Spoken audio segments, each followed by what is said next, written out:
Centro Noticias Tarde. Un pequeño de 10 meses y un adulto mayor se encuentran graves víctimas de un brote de influenza. Este año han muerto 19 personas, de las cuales solo una se había vacunado contra la enfermedad. Este lunes se concretó la toma convocada por un grupo de alumnos del Instituto Nacional. Todo frente a un fuerte resguardo policial. Luego de una reunión en la Intendencia, el alcalde de Santiago no descarta solicitar el desalojo del establecimiento. Escándalo en Brasil. Conversaciones que fueron hackeadas revelaron un complot entre fiscales para perjudicar al expresidente Lula da Silva. Los audios demostrarían que las autoridades actuaron concertadamente, incluso se investiga falsificación de documentos.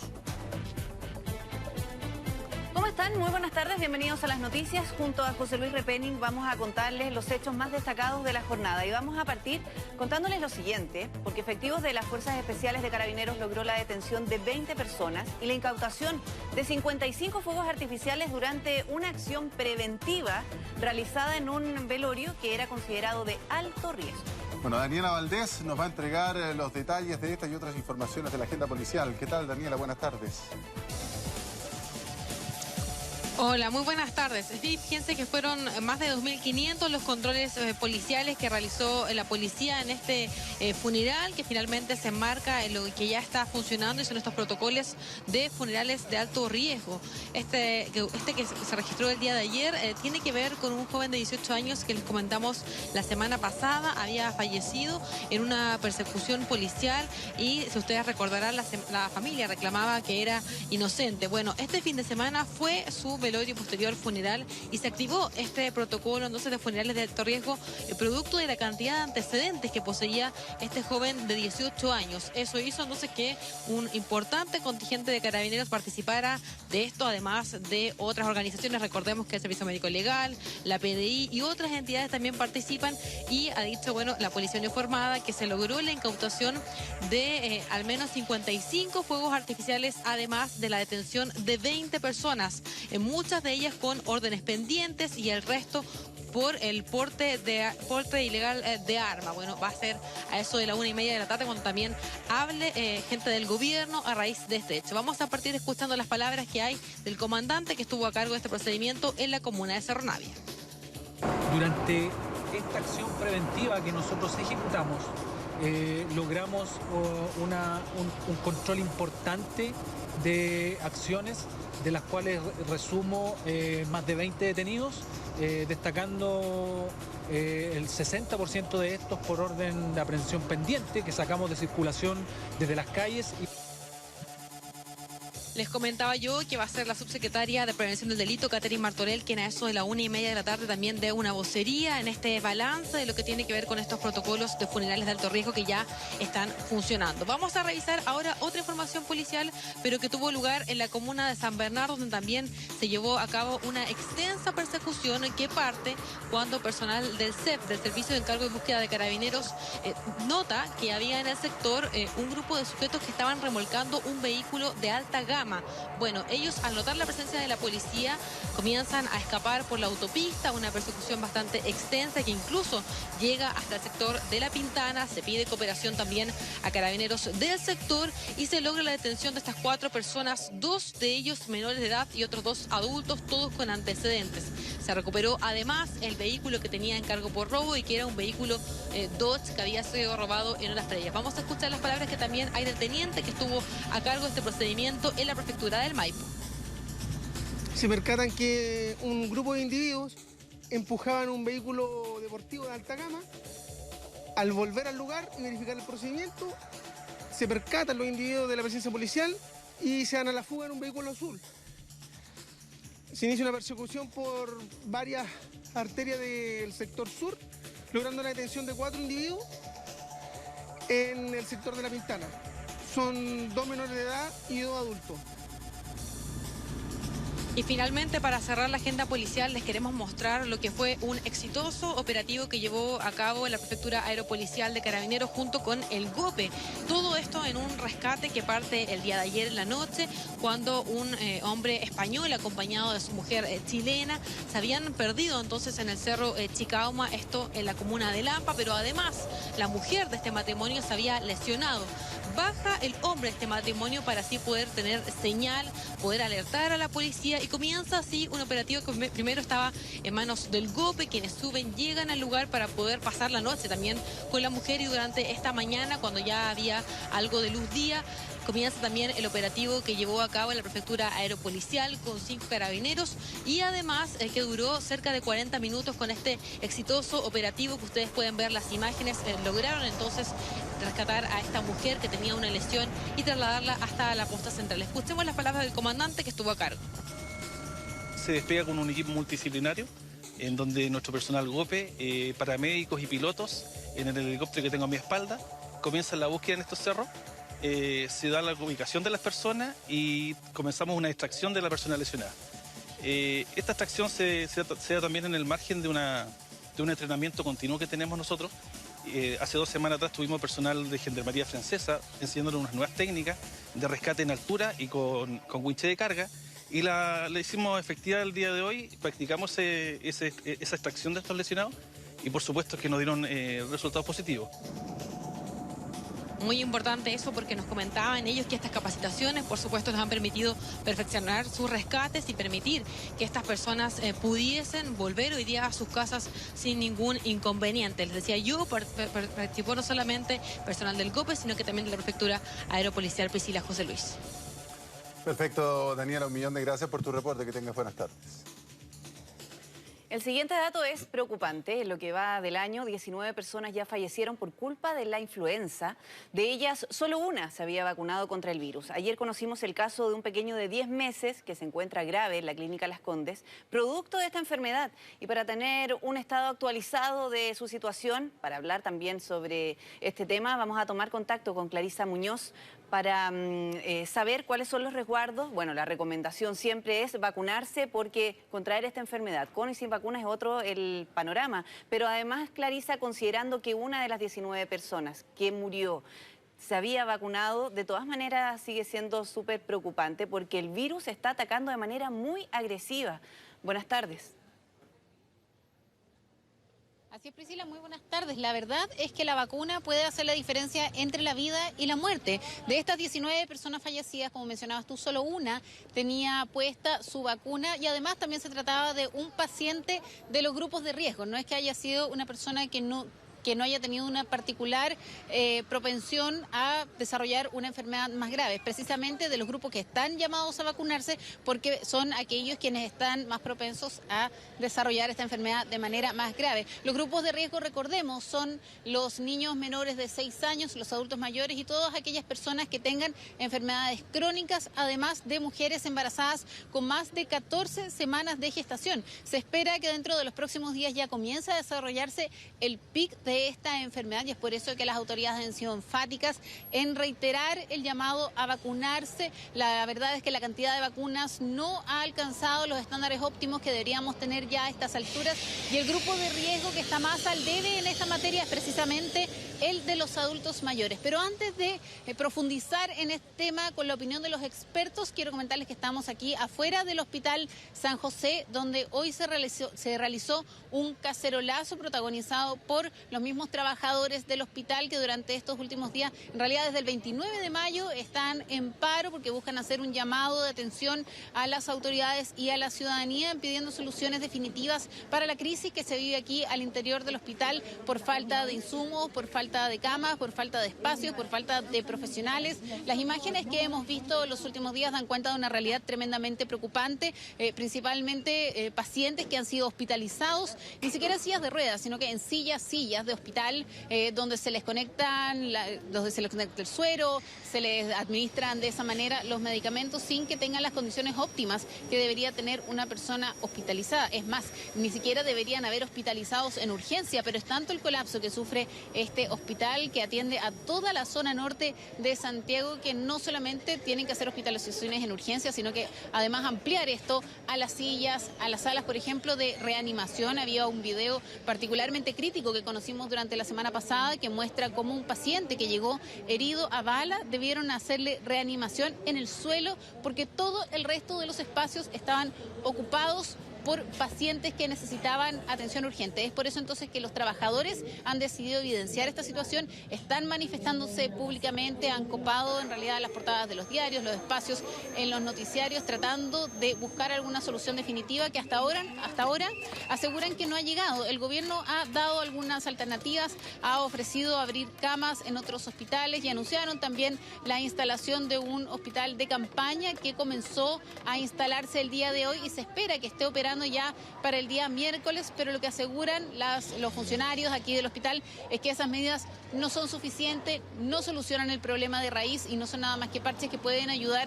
para paliar de alguna manera esta emergencia, pero que si no hay soluciones definitivas, si no hay una construcción de otro hospital que albergue al resto de los pacientes de la zona norte, esto va a seguir sucediendo. También buscan, por ejemplo, otro tipo de alternativas. Lo planteaban hoy día un grupo de parlamentarios que llegaron hasta aquí para solidarizar con esta causa encabezada por los trabajadores, que, por ejemplo, una alternativa sería poder abrir camas en el hospital de la Universidad de Chile, que está distante aquí apenas a unos cuantos metros del Hospital San José. Sin embargo, eso hasta ahora no estaría ocurriendo y es eso precisamente también lo que se está solicitando, fuera, por supuesto, de buscar una solución que sea realmente definitiva, que sería la construcción de un nuevo hospital para la zona norte para poder descongestionar el Hospital San José y que de esa manera la gente pueda ser atendida en las condiciones mínimas, no solamente por su salud, sino que también por su dignidad, porque la verdad es que hospitalizar a una persona en una silla de una sala de espera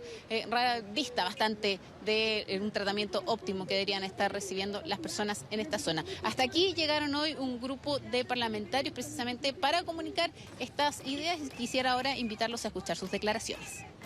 Decirle al gobierno que se deje pirotecnia, la solución en las condiciones que está en estos momentos ese hospital de campaña no es una solución definitiva, no es una solución que ayude, sino que es solamente show, pirotecnia y recordarle además de que esa ayuda humanitaria que en algún momento quiso entregar en el exterior, bueno, aquí hace falta y los trabajadores lo están denunciando hace mucho tiempo. Enfrente de este hospital está el Hospital Clínico de la Universidad de Chile.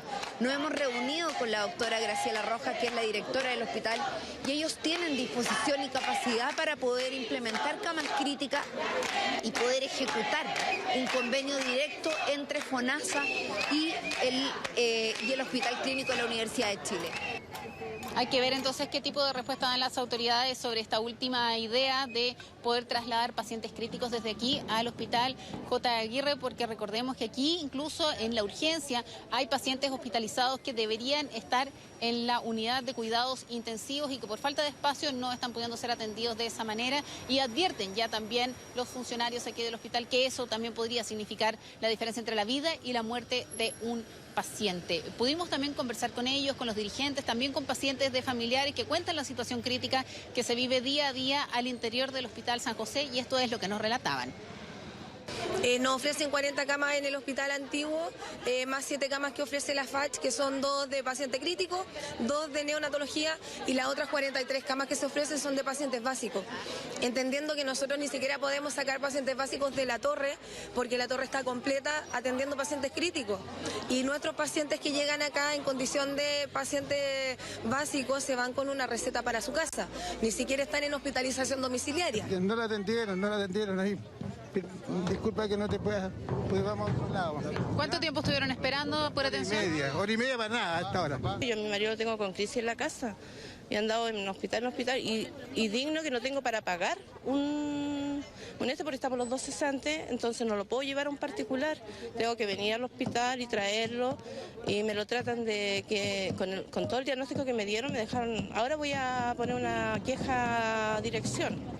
Mi papá ingresó el 24 de mayo del 2017 por una fractura de cadera, lo único con lo que entró, pero cuando me lo devolvieron 10 días después fue con ceguera total, una infección que no fue controlada durante 5 meses, heridas por productos de cara que no fueron bien cuidadas, todo producto de la mala gestión y de la falta de recursos que hay en el hospital, porque posteriormente yo lo he estado investigando, digamos. La verdad es que los casos abundan, casos como los que escuchábamos ahí, se repiten una y otra vez. Nosotros que hemos tenido la oportunidad de estar aquí parados afuera de la salida de urgencias, se acerca la gente a conversar con nosotros, a relatarnos ese tipo de experiencias. Por ejemplo, también un ciudadano haitiano conversaba con nosotros y nos contaba que su mujer llegó aquí con síntomas de parto después de 8 horas esperando para poder dar a luz. La mandaron de vuelta para su casa y finalmente terminó teniendo a ese hijo en la calle, en el camino, y hoy se encuentra hospitalizada. Asegura que el niño no está en las condiciones óptimas, está conectado a diversas máquinas y habrá que ver en el fondo qué pasa después con el futuro de esta guagüita. Solo algunas de las realidades que se viven al interior del Hospital San José. Otro dato curioso que quería compartir con ustedes es que estaba conversando con algunos de los funcionarios del hospital, precisamente preguntándoles por los datos de la influenza, que ha sido la gran alerta despertada por las autoridades de salud, y nos aseguran que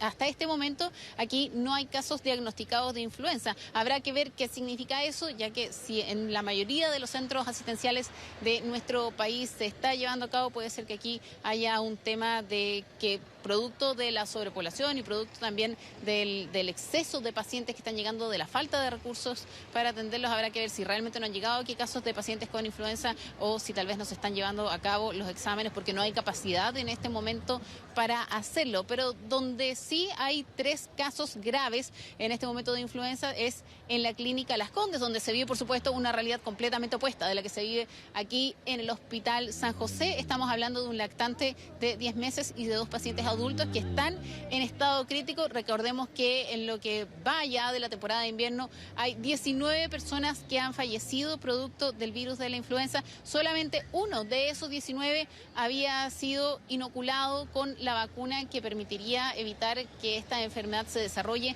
en forma tan grave, y esa persona que falleció teniendo la vacuna además pertenecía a uno de los grupos de riesgo que tienen que vacunarse sí o sí. Las autoridades han sido enfáticas en señalar que es importante que sobre todo los adultos mayores, que es el grupo de riesgo que está más retrasado en el proceso de vacunación, venga lo antes posible para vacunarse. Dentro de los próximos días se espera el pic de influenza, sin embargo es un virus que va a estar circulando por los próximos meses en nuestro país, así que el llamado, y lo reiteramos, es a vacunarse para evitar que esta enfermedad siga propagándose, sobre todo las personas que están en los grupos de riesgo y también quienes están en contacto con personas que están en grupos de riesgo. ¿Qué es lo que dicen las autoridades sobre este tema? Hablamos con el subsecretario de Redes Asistenciales, que nos contó sobre el tema, y también con los especialistas de la clínica Las Condes, donde están estos 3 pacientes críticos internados. Escuchemos.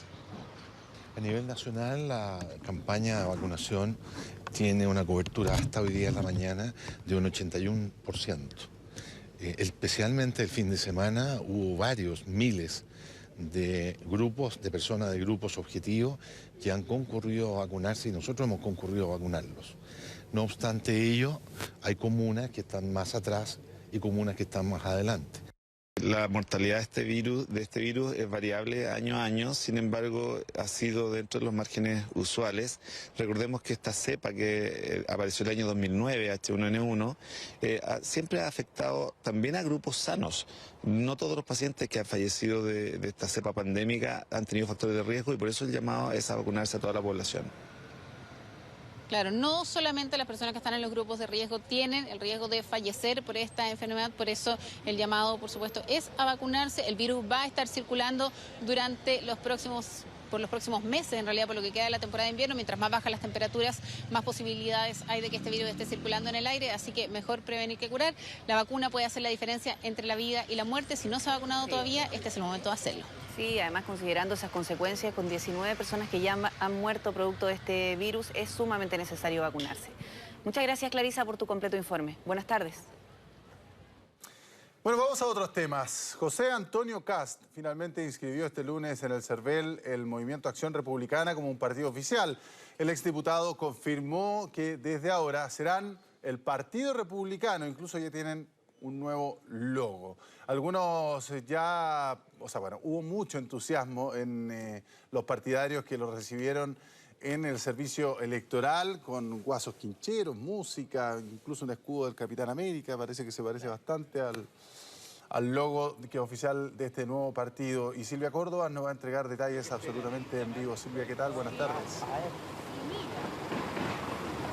Sí, ¿cómo están? Buenas tardes. Solamente faltó el traje para José Antonio Kast para que llegara junto a este logo que es parte de este nuevo partido que viene en camino, el Partido Republicano, porque llegó con este escudo en mano muy parecido a Capitán América para dar cuenta de esta inscripción que se lo adelantábamos en Ahora Noticias, dando cuenta de este paso siguiente que es formar este Partido Republicano. Fue acá en las oficinas del Servicio Electoral donde llegó con un sinnúmero de personas, algunos que eran representantes de la UDI, de Renovación Nacional, que son partidos de Chile Vamos y que ha generado que el propio gobierno mantenga esta lupa acá presente para quien fue candidato presidencial en las mismas elecciones del actual jefe de Estado, Sebastián Piñera, y dar cuenta de este ambiente que van a ser los pasos siguientes. 160 firmas que tuvieron que presentar en el CERVEL para empezar a recolectar las diferentes adiciones a este nuevo partido. Pero lo que sí, no solamente fue el ambiente de parte de lo que ustedes comentaban, los guasos quincheros, las banderas chilenas ahí presentándose en este lugar junto a José Antonio Kast y diferentes figuras, sino también de algunas personas que llegaron acá a Calle Esmeralda a manifestar críticas bastante disconformes con lo que ha sido la gestión de José Antonio Kast. Algunos lo catalogaron de fascista, así que pasemos a escuchar parte de este ambiente. Defienden la vida hasta que el hijo les sale fleco, hasta ahí nomás llegaron los pro derechos, ¿no? Fascista, puro misógino. La vida hasta que el hijo les sale fleco, hasta ahí nomás. Bueno, parte de este ambiente que estaba dentro de alguna de las esquinas de este lugar, donde incluso la propia esposa de José Antonio Kast tuvo que ir a calmar un poquito las aguas a este lugar, decirle que no era el momento apropiado de estar acá, pero fue bastante insistente esta persona que estuvo ahí un poco resguardada por carabineros para que no pudiera interrumpir parte de estas actividades que se estaban realizando en el servicio electoral a las afueras, donde ahí el propio José Antonio Kast se refirió a lo que se vienen en los planes siguientes, pero que recordemos que ha estado marcada de diferentes críticas a lo que ha sido las declaraciones del ex candidato presidencial. Recordemos que él fue parte fundamental para el apoyo a Sebastián Piñera para la segunda vuelta presidencial, donde estaban cerca de sus votos fundamentales para el jefe de Estado y donde él mismo ha asegurado con el paso de los años que el eje de Chile Vamos y el eje del Ejecutivo no ha estado encaminado por la propia agenda del gobierno, que han asegurado que ya no es parte del mismo camino, que ha generado los mismos roces de presidentes de partido como Mario Desbordes, que han asegurado que las críticas han sido directamente a Chile Vamos y que no son conformes a lo que ellos exigen, que sea un diálogo permanente y que las críticas vayan seguramente hacia la oposición, y que incluso tuvo que responder el propio UDI, Iván Moreira, asegurando que es bueno el ir generando diálogos y uniendo a otras personas, y que incluso en la moneda el propio Desbordes aseguró que no debería haberse rebajado a esto. Lo que sí es que el programa está claro, ya hay compromisos donde están dentro de los diferentes principios de este nuevo partido, donde se habla a favor de la vida, estar en contra del aborto, de la eutanasia, de que el matrimonio tiene que ser entre un hombre y una mujer, y sobre todo el derecho y el respeto a la patria. Partes fundamentales y sobre todo críticas al sector de Chile Vamos en la propia voz de José Antonio Kast. Pasemos a escuchar sus palabras. Todavía no se abren los registros electorales para esa carrera electoral, pero yo siempre he manifestado mi interés de poder llegar de nuevo a la papeleta electoral. Una vez que eso ocurra, feliz si puedo estar ahí. ¿Con primaria en Chile Vamos o no? Es que esa es una discusión que todavía no tiene mucho sentido, porque a nosotros lo que nos interesa primero es conformarnos como partido político. Segundo, que en las elecciones de gobernadores y en las elecciones municipales nos vaya bien. Y tercero, que nos vaya muy bien en la elección parlamentaria, porque lo más probable es que el próximo gobierno siga siendo de derecha. Bueno, y refiriéndose precisamente a lo que van a ser las elecciones presidenciales, algunos, ya falta bastante tiempo para que se realicen estas. Recordemos que vienen primero las de alcalde, las de gobernadores, pero que precisamente igual el foco está en esto. Lo dijeron algunas personas que estuvieron aquí, el propio Ignacio Urrutia, al momento de subirse a este podio donde estaban todas las personas, y él asegurar que él es una carta fundamental y principal para ser presidente de Chile. Aún así, son parte de estas de las figuras que han sido parte de este nuevo llamado a este nuevo partido, que dentro de ellos está Jorge Barredara como secretario general, Antonio Berquesi como prosecretario, Francisco Castellón como tesorero, y los vicepresidentes serán también el diputado Ignacio de Urrutia, y donde también veíamos la presencia de Gonzalo de la Carrera, donde estuvieron conversando con nosotros respecto a este tema y cómo va a ir funcionando este tema. ¿Es necesario de ir a primarias con Chile Vamos? Algunos respondieron sobre este tema y pasemos a escuchar sus palabras. Aquí les digo lo contento que estoy y lo feliz de poder compartir junto a José Antonio Caz y a toda esta directiva y a todos ustedes, que estamos iniciando este partido político maravilloso que se nos viene por delante. Este partido político que nos va a llevar a que José Antonio Caz sea el próximo presidente de Chile. Yo lo que espero es que todo Chile Vamos en general se abra a que tengamos primarias que sean competitivas, que sean justas y sin condiciones. Esa es la forma de trabajar por la unidad. Quienes dicen que quieren unidad, pero pretenden que otra persona firme compromisos a la pinta de ellos, no están realmente queriendo que las cosas funcionen. Y por eso es que yo creo que estar en Renovación Nacional, estar en Chile Vamos en general, es compatible con apoyar a José Antonio Caz.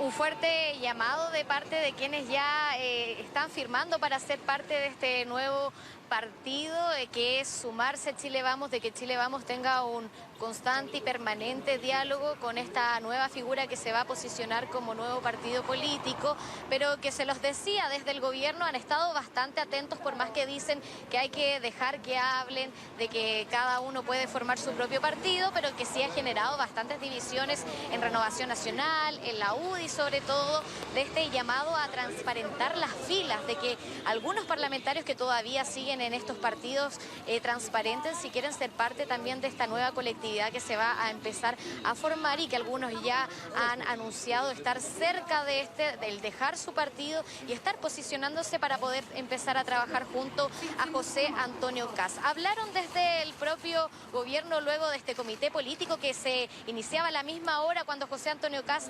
empezaba a firmar para esta conformación de este nuevo partido político.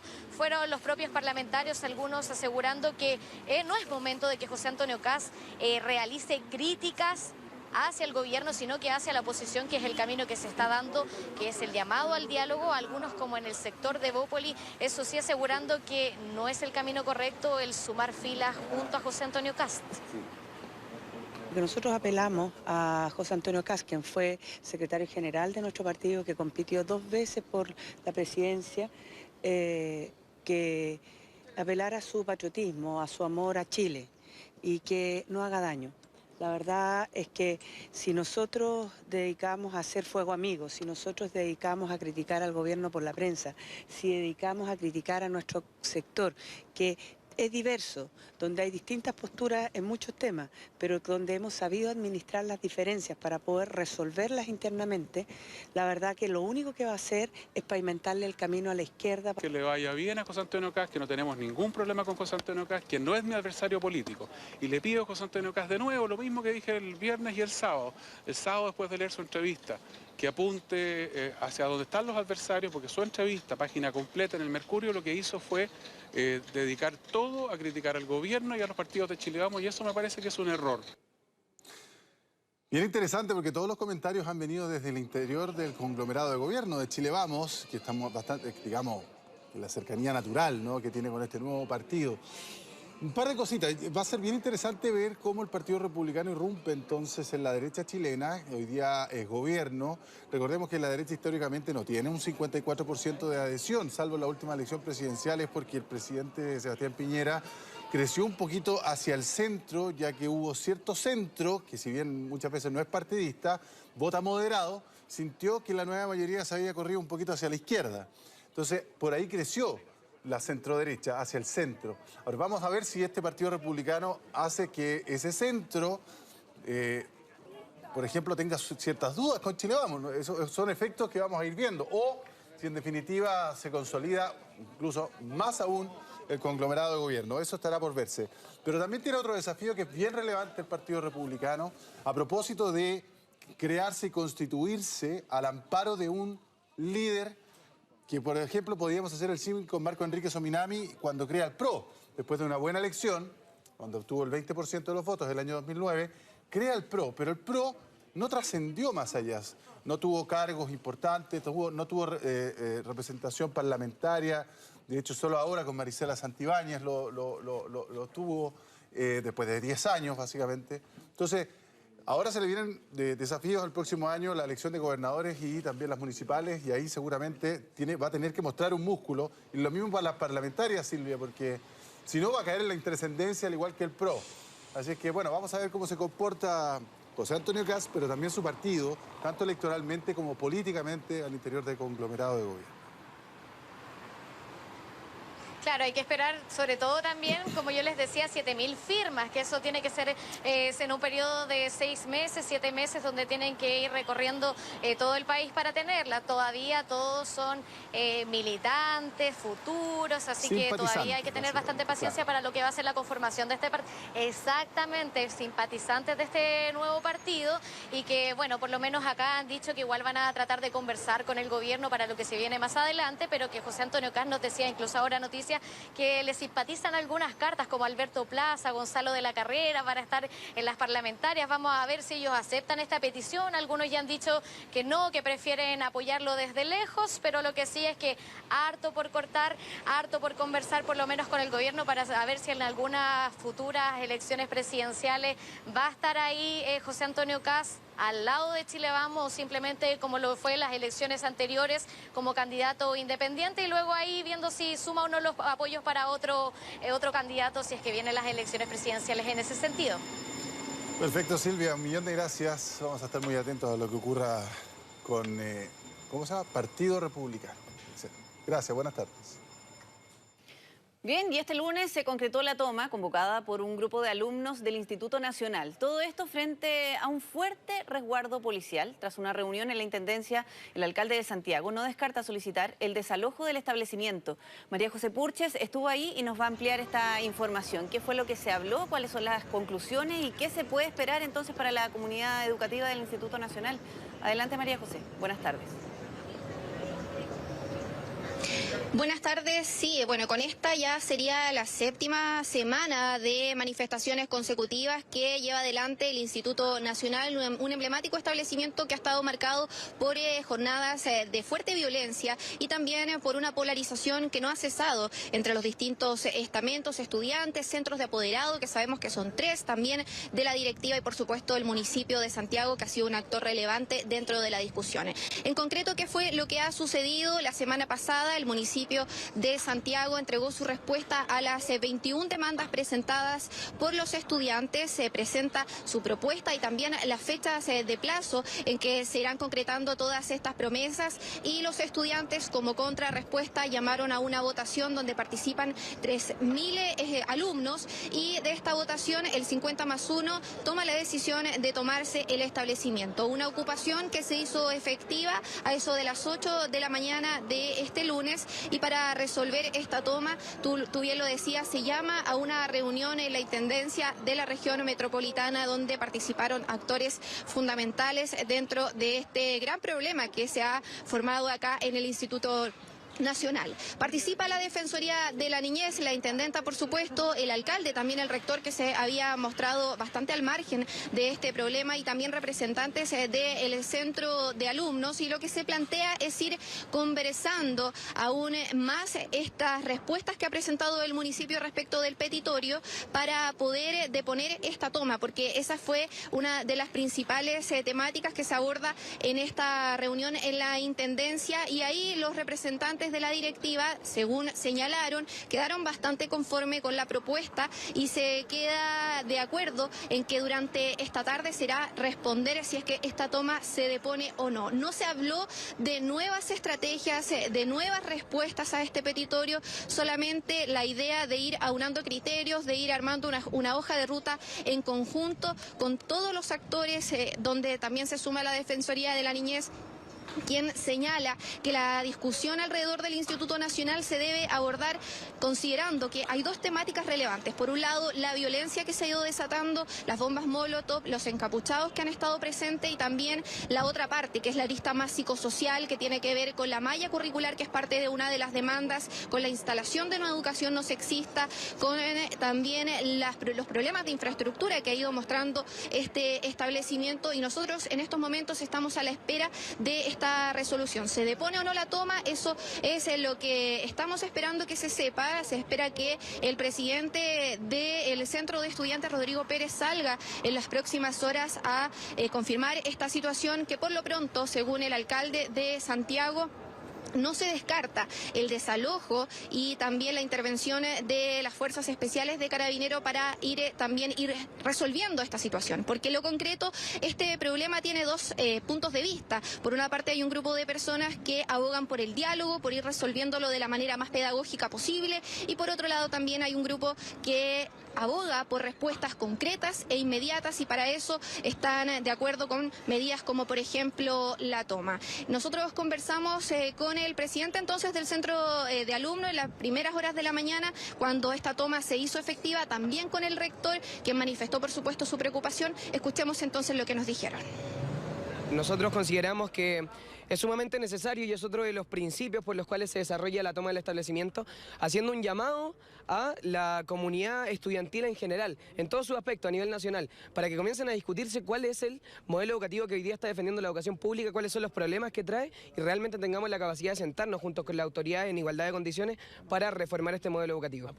Serenidad, probablemente un poco menos de dogmatismo en los análisis, y tener una disposición real, auténtica, genuina, de querer avanzar en el mejoramiento de la comunidad educativa. El rector del establecimiento, de hecho, también mencionaba que se comparte parte del petitorio presentado por los estudiantes, por ejemplo, en lo que tiene relación al currículum escolar, porque considera de que si está la promesa de que este establecimiento se vuelva plurigenérico, la promesa es que ya en marzo del próximo año entren las primeras niñas al establecimiento, es importante ir modificando la malla curricular que tiene este establecimiento y, por ejemplo, ir impulsando medidas de educación no sexista y también otras que tienen relación con la salud mental de los estudiantes. De parte de la Intendencia se ha dicho que se ha abierto la discusión a poder ir solucionando estos problemas de la manera más inmediata posible, que están los recursos y que incluso se ha dispuesto de una fundación para que se vaya privilegiando el diálogo y no las medidas punitivas en materia de educación. Al respecto, la Defensoría de la Niñez también tomó partida en esta discusión y lo que ha señalado es que es importante que las medidas punitivas existan, porque sin duda que hay violencia que ha llegado hasta una escala bastante fuerte, pero que debe primar aquí las medidas más psicosociales, las estrategias pedagógicas, y en ese sentido van a actuar como mediadores dentro de la discusión. Ya lo hicieron durante la reunión y lo que se dijo es que el balance fue bastante positivo. Ellos abogarán porque no se vulnere el derecho a la educación de estos cerca de 4.000 estudiantes que pertenecen al Instituto Nacional, y es por eso que llaman a las autoridades a mostrarse abiertos al diálogo, porque aún así, cuando haya violencia, sin duda que tienen que actuar las fuerzas especiales de Carabineros, pero no se debe dejar a un lado el diálogo, el debate, que es lo más importante. Pasemos a escuchar entonces parte de las declaraciones de la defensora de la niñez. El tema de delitos cometidos es un tema, pero eso está separado y no tiene que tener relación alguna con el tema educativo, con el tema psicoemocional, con el tema curricular, con aquellos ámbitos que le interesan al centro de estudiantes y nosotros entendemos a sus bases, que tiene que ver precisamente con un abordaje mucho más comprensivo de lo que es la educación pública y que sin duda aleja y rechaza acciones de violencia como las que se describen y que evidentemente esperamos que se radiquen en el máximo o en la brevedad, a la brevedad posible. Por parte del alcalde se reconoce que han habido medidas inconclusas, que se han hecho promesas y que no se ha llegado a buen puerto, pero también se habló de 300 millones de pesos que han sido utilizados para mejorar, por ejemplo, parte de la infraestructura, que también es el petitorio que han manifestado los estudiantes. Al respecto, por ejemplo, el alcalde también manifiesta de que hay que considerar de que este petitorio tiene medidas que se van a dirigir en el corto, en el mediano y en el largo plazo. Por lo tanto, no se puede resolver esto de manera inmediata y lo que ha señalado es que ellos están abiertos a seguir conversando este problema de la manera más pacífica posible, siempre y cuando los estudiantes se comprometan a deponer esta toma. En ese sentido, manifiesta de que no se descarta, por supuesto, el desalojo si es que durante esta jornada no se paraliza esta manifestación, que por supuesto que no, a su juicio no es legal ni legítima, y como parte de las medidas que ha señalado es poder seguir conversando con los estudiantes, porque, por ejemplo, una de las respuestas que ellos habían dado es establecer mesas de trabajo donde participen todos los estamentos y se pueda ir llegando poco a poco a un consenso. Esas mesas de trabajo deberán ser aplazadas, que son parte del petitorio de la respuesta del municipio, y ahora lo que se deberá ir conversando es qué pasará con esta toma y también qué pasará en los próximos días con las respuestas que ha dado el municipio a los estudiantes. Nosotros conversamos con el alcalde, él estaba bastante molesto con esta situación de la toma, pero sin duda que llama al diálogo. Pasemos a escuchar entonces parte de sus declaraciones. Nosotros le solicitamos de forma muy clara al centro de estudiantes que lleve este mensaje al estudiantado y depongan la toma. Nosotros, como sostenedores, tenemos el deber legal de asegurar el servicio educativo, por lo tanto existe la disposición, las ganas de trabajar, las ganas de mejorar, pero para eso no podemos nosotros tener el colegio tomado, por lo que yo formulo voto. Hemos manifestado la máxima disposición a poder ayudar en el petitorio que se le ha hecho al municipio de Santiago. Un municipio que tiene muchos colegios emblemáticos, un municipio que lamentablemente está endeudado en materia de educación porque se ha arrastrado efectivamente grandes complejidades desde hace muchos años. María José, si no se pone la toma, si esto sigue así, considerando la cantidad de clases que ellos han perdido ya desde abril de manera a veces intermitente, pero ya llevamos 7 jornadas continuas, ¿se evaluó alguna posibilidad? ¿Qué medida podrían adoptar? Probablemente adelantar las vacaciones de invierno. Se habló también de la posibilidad de cambiar el liderazgo del Instituto Nacional, porque probablemente su rector tampoco ha sido capaz de llevar a cabo un buen diálogo con los alumnos, para evitar esto, por ejemplo. La verdad es que no, porque en la reunión que se llevó adelante en la jornada de esta mañana, este lunes, fue bastante esperanzadora. De hecho, parte de los representantes de la directiva del centro de alumnos que estaban ahí, ellos salieron diciendo de que habían quedado conformes con lo que se había resuelto en esta reunión y que ellos, lo único que faltaba en el fondo era comunicarle a las bases lo que se había acordado en este conversatorio y que finalmente serían las bases quienes iban a resolver si se depone o no la toma. Pero por lo menos el ambiente que se generó en esta reunión era bastante positivo. El rector, por ejemplo, se le plantea esta posibilidad de que el semestre se vea vulnerado, que se deba paralizar las clases y que se extienda estas vacaciones de invierno, pero él lo que dice es que la esperanza está en que este diálogo va a tener un buen puerto y que de la manera más pacífica posible se va a llegar a un consenso con todos los estamentos, porque sin duda que hay que controlar la violencia, pero lo que debe primar aquí es la psicología, como ya lo he dicho, y también la pedagogía con estos estudiantes que están enfrentando un momento bastante complejo, considerando que, por ejemplo, el índice de vulnerabilidad en el establecimiento ya llega a un 77%. Bien, María José, nos vamos a quedar pendientes entonces de las decisiones que tomen allí los estudiantes. Que estén muy bien, buenas tardes. Bueno, vamos a otros temas. Hoy el alcalde de Recoleta, Daniel Jadue, participó en la instalación de la primera piedra del proyecto Justicia Social, también conocido como la primera inmobiliaria popular. Recordemos que esta iniciativa nace con subsidios del Fondo Solidario de Vivienda destinado precisamente al arriendo social. Andrés Ramírez nos va a contar más detalles en vivo. Adelante, Andrés. Sí, hola José Luis, también Priscila, buenas tardes. Hace muy poquito se hizo aquí la instalación, ¿no es cierto?, de esta primera piedra. Es una instalación de manera simbólica porque lo cierto es que esta construcción de 38 departamentos sociales que van a estar disponibles para arrendar acá en la comuna de Recoleta, esta obra ya tiene un avance del 10% y se espera que esté totalmente terminada el próximo año, inicios del próximo año, en marzo más o menos, ya debiera ser entregada y ya en los próximos meses ser habitada por las personas, por las familias que van a ser beneficiadas, ¿no es cierto?, con este arriendo acá en la comuna de Recoleta. Recordemos que esto se lanzó el año pasado, ¿no es cierto?, inicios del año pasado se anuncia este proyecto. En primera instancia debió haber estado listo este 2019, pero ahí hubo unos trámites, ¿no es cierto?, que se retrasaron en el Servio y eso está postergando que la entrega sea ya para el próximo año. Pero lo importante es que la obra ya está avanzando de manera muy importante, un 10% de avance. Son 38 departamentos, José Luis, Priscila, que van a tener 57 metros cuadrados, 3 dormitorios, un baño, cocina, sala de estar, living, terraza. También va a haber conserjería, una sala de administración, una sala de juegos, incluso un quincho. Son parte de las cosas que van a tener estos 38 departamentos que van a estar divididos en 2 torres, una que va a tener 18 departamentos y en la otra 10 ya.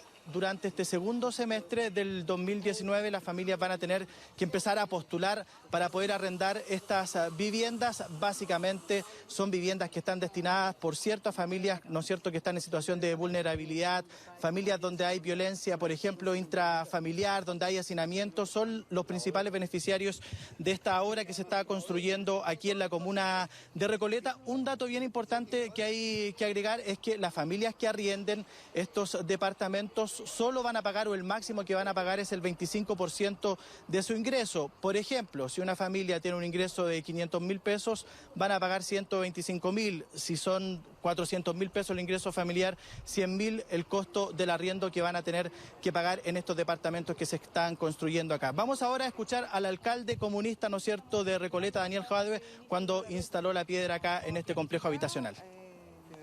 Hoy día, evidentemente, ustedes lo han podido comprobar. Esto se citó como una primera piedra y claramente no es una primera piedra. Es una obra que está casi en un 10% de avance. Tuvimos bastante dilación en el inicio de la obra porque había que cumplir con toda la tramitación. No nos hemos sentido muy apoyados desde el nivel central.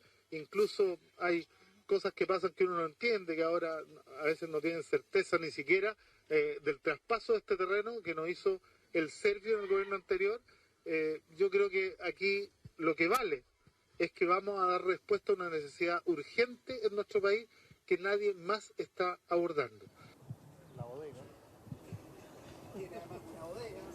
Bueno, esta es una obra inédita, ¿no es cierto?, en todo el país. Son 38 viviendas, 38 departamentos que el próximo año, en marzo del 2020, ya van a estar completamente terminados. Y lo decíamos que en los próximos meses de abril, mayo, junio del próximo año ya debieran estar habitando en este lugar las familias que van a poder arrendar estos 38 departamentos. Lo decíamos, los requisitos son familias, ¿no es cierto?, donde haya hacinamiento, donde haya violencia intrafamiliar. El proceso de postulación, hay que dejarlo claro, va a comenzar este segundo semestre del 2019, por tanto las familias que estén interesadas en venirse a vivir a este lugar ya van a tener que comenzar los trámites, ¿no es cierto?, para poder obtener este beneficio. Las primeras viviendas, esta inmobiliaria popular que se ha lanzado aquí en la comuna de Recoleta, con estos primeros 38 departamentos que podrían ser más ya en los próximos años, pero eso se está estudiando. Lo importante es que este proyecto ya está avanzando, ¿no es cierto?, de manera rápida. Hay un 10% de avance y a inicios del próximo año, lo decíamos, va a estar completamente terminada. Para los vecinos que quieran venirse a este lugar, son departamentos, hay que decirlo, de 57 metros cuadrados.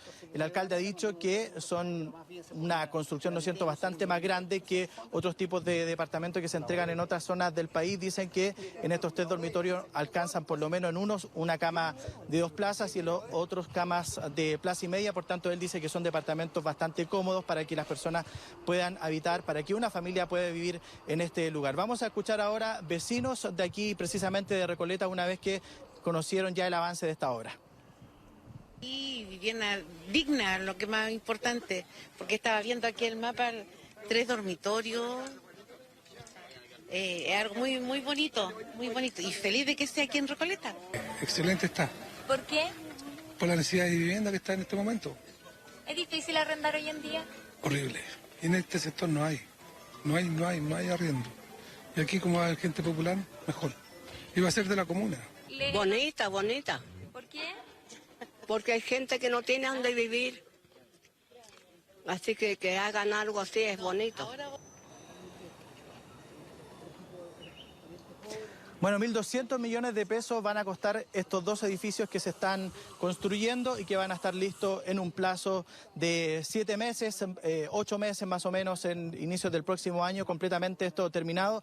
Y volvemos a insistir, José Luis, Priscila, que ya durante este segundo semestre del 2019 las familias que estén interesadas en venirse a vivir a este lugar en la calle Justicia Social de la comuna de Recoleta, muy cerquita precisamente del edificio de la municipalidad, van a tener que comenzar los trámites pronto si es que se quieren venir a vivir acá. Son los primeros departamentos, ¿no es cierto?, de esta inmobiliaria popular, el primer proyecto que se hace de este tipo en todo el país. Y repetimos esto de cuánto va a costar el arriendo, es decir, un 25% del total del ingreso familiar es lo que van a pagar las personas que se vengan a vivir acá. Entregábamos el ejemplo de una familia, por ejemplo, donde el ingreso total sea de 400.000 pesos, el arriendo va a ser de 100.000. Esos son parte de los requisitos, de las normas que va a tener este complejo habitacional para todos esos vecinos que se vengan a vivir a estos edificios. Son 2 torres, en una, lo decíamos, van a haber 18 departamentos y en el otro 10 van a ser menos porque precisamente ahí va a estar, ¿no es cierto?, la sala de reuniones, también la conserjería, va a haber un huerto también aquí en este lugar, sala de juego, es decir, va a ser un complejo habitacional bastante completo. Hay que verlo, sí, cuando esté totalmente terminado. Don Andrés Ramírez, 1.000.000 de gracias por su informe. Vamos a estar atentos, digamos, a esta iniciativa que es bastante pionera. Nos vemos, Andrés. Buenas tardes. ¿Y? ¿Hizo frío hoy día en la mañana? Hizo frío en la capital. No tuvimos una buena ventilación, tampoco la hemos tenido durante el fin de semana a propósito de cielos despejados, baja temperatura matinal, baja inflexión térmica. La alta presión, como nos ha explicado Gianfranco Marcone, que finalmente hace que el aire se apose. ¿Ves cómo te pongo mucha atención en tu pronóstico? Voy a proceder ahora a retirarme de este estudio porque ya lo dijeron todo esto. Por ejemplo. Queremos saber si va a haber lluvia o no. Ah, ya. Eso sí, por ahí puedo ayudarlo. Sí. Primero que todo, decir lo que dice Repe muy bien, fin de semana con mala ventilación, lo que nos dejó un domingo con preemergencia ambiental. Ayer tuvimos preemergencia ambiental constatada en la estación de Pudahuel, la estación también de Cerro Navia y tuvimos alerta ambiental en el bosque. Ha mejorado algo la calidad del aire, producto que ha ingresado nubosidad, a pesar de que no llueve. Tenemos algo de movimientos verticales de aire que nos permiten levantar la masa contaminante y tener solamente hoy día calidad del aire regular. También no hay que quitarle el aporte que tiene la restricción que hubo para el día de hoy. Hoy día alerta ambiental declarada, lo que ha ayudado también a mejorar, por supuesto, los índices de calidad del aire. La gran pregunta que se hacen todos, ¿cuándo llueve? Claramente podríamos tener algunas precipitaciones esta semana en la región metropolitana y en gran parte de la zona central, pero son precipitaciones que de caer van a ser bastante ocasionales y débiles. Hay una posibilidad mañana en la tarde-noche, pero muy suave, principalmente yo diría, y por ahora solamente sector oriente y sector precordillerano, y la posibilidad más cierta la tenemos el día jueves, donde sí ya podría abarcar toda la región, pero con muy poquita agua, no más allá de 1 y hasta 3 milímetros como máximo, pero ya la posibilidad, por lo menos la probabilidad, está más clara para el día jueves. En general una semana bastante nublada, no vamos a ver el sol, al menos, me refiero al sol sin nubosidad, al menos hasta el día viernes o sábado de esta semana, lo que de un punto de vista es bueno porque mejora la calidad del aire ya al menos al tener la presencia de nubosidad, porque la nubosidad te indica que el aire está levantando, que el aire pesa menos, no así como un día despejado. Ahora qué importante lo que tú nos estás aclarando, porque te quiero contar, y seguramente también lo viste en tu teléfono, no sé si tú tienes alguna aplicación de pronóstico meteorológico. Porque me estresan. Ah, porque sabes que porque ya anuncia, la gente es que anuncia lluvia. Que su celular ya me estresa, entonces yo borro las y seguramente te están preguntando ahora, porque hay 3 días con lluvia, martes, miércoles y jueves. Martes, miércoles y jueves, así es. Lo hecho lo estaba mirando hace un ratito, pero siempre yo recomiendo a la gente que vaya al proveedor de la aplicación, a la página web, y vea la probabilidad, vea la cantidad, porque a veces las probabilidades son muy bajas. Si bien la probabilidad para el miércoles está también presente, es pero muy bajita.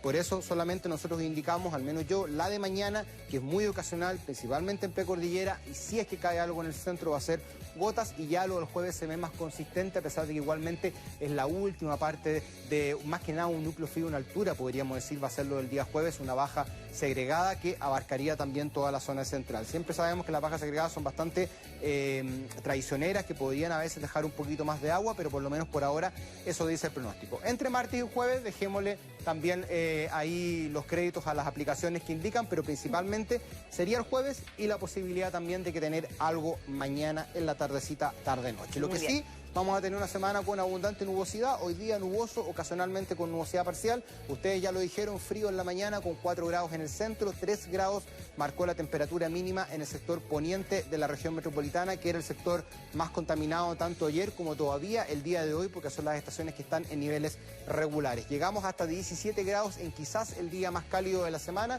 porque mañana martes va a ser una nubosidad más consistente, 5 grados al amanecer, solo 14 el valor más alto, y acá en la tarde, como decíamos, está la posibilidad de tener algunas gotas ocasionales y chubascos débiles en comunas precordilleranas de la región metropolitana. Miércoles, nuevamente con abundante nubosidad, pero va a amanecer con nubosidad parcial y vamos a tener una máxima estimada en 16 grados. Jueves ya sería el día en que yo ya me atrevería a poner el icono con algunas precipitaciones, a pesar de que va a ser poco. Viernes también se va a mantener nuboso y el viernes sería un día bastante frío con 12-13 grados de temperatura más alta.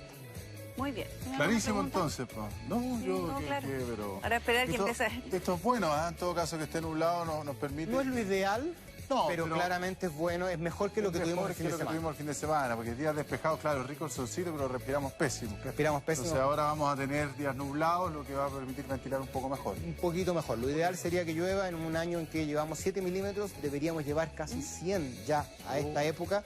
Así que es bastante grande el déficit que tenemos, y no solo Santiago, sino que en gran parte de la zona central. Muy bien. Muchas gracias, Jan. Nos vemos, cuídense. Bueno, esta mañana se realizó la puesta en marcha del, escuche, Defensor Mayor, una alianza entre instituciones judiciales que busca proteger el buen trato y evitar agresiones a los adultos mayores. Sí, qué importante es eso. Natalie Gómez estuvo en el Palacio de la Moneda, donde se lanzó, y nos cuenta, por supuesto, todos los detalles. Natalie, buenas tardes.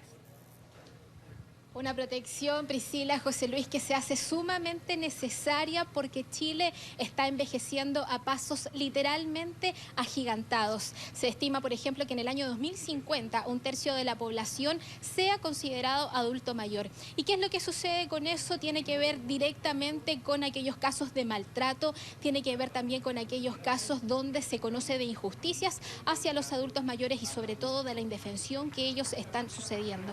Por ejemplo, en el año 2009 existían 419 denuncias supuestamente de maltrato o también de algún tipo de abuso. En el año 2015 esa cifra creció a 3.218. Por lo tanto, estamos hablando de una situación sumamente preocupante de la cual hay que hacerse cargo. ¿Cuáles son los delitos que más se cometen en contra de ellos? Tiene que ver primero con la violencia intrafamiliar, después con el abandono social, tercero con el maltrato institucional y también patrimonial. En base a eso es que justamente se ha hecho cargo este gobierno, y eso es lo que ellos dicen, por parte de la primera dama Cecilia Morel, y hoy día se realizó lo que ustedes estaban diciendo, el lanzamiento del buen trato a las personas mayores. ¿De qué se trata esto? De una serie de medidas que vienen justamente a tratar de hacerse cargo de los problemas que tienen hoy día aquellos adultos mayores. Por ejemplo, desde ciudades más amigables hasta también los problemas que tienen con el maltrato. Y en ese sentido es que hoy día también se realizó el lanzamiento oficial de lo que significa, lo que ustedes decían, el Defensor Mayor. ¿De qué se trata el Defensor Mayor? Es un grupo de abogados que van a estar participando a lo largo de todo Chile, asesorando legalmente a todas aquellas personas adultos mayores que hayan sufrido algún tipo de abuso, que sufran algún tipo de maltrato y que necesiten de una asesoría legal. Está funcionando actualmente en 8 regiones, consiste en un abogado en específico por cada región que está en concordancia con el Senama y que recibe a todas aquellas personas que necesiten de una asesoría. En este sentido hay que explicar y dejarlo bien en claro que no se trata de que sea el abogado de la persona, pero sí puede encauzar para ver a quién debe denunciar, cómo debe hacerlo, bajo qué jurisdicción, con qué tipo de sistema, qué es lo que arriesga la otra persona. Como yo les decía, ya está funcionando en 8 regiones. Estas regiones son de Arica y Parinacota, Atacama, Valparaíso, la región metropolitana, O'Higgins, Ñuble, la Araucanía y también de los lagos. ¿Cuál es el aporte que van a tener ellos específicamente? Nos lo comentó la primera dama Cecilia Morel. El defensor mayor representa no solo una persona, sino que un servicio nuevo del Servicio Nacional del Adulto Mayor, cuyo objetivo es justamente acompañar y asesorar a las personas mayores en la vulneración de sus derechos o cuando son víctimas de maltrato u otras situaciones que tampoco saben resolver. No solo las de maltrato, sino que también a veces requieren poder solucionar temas judiciales que no saben por dónde hacerlo.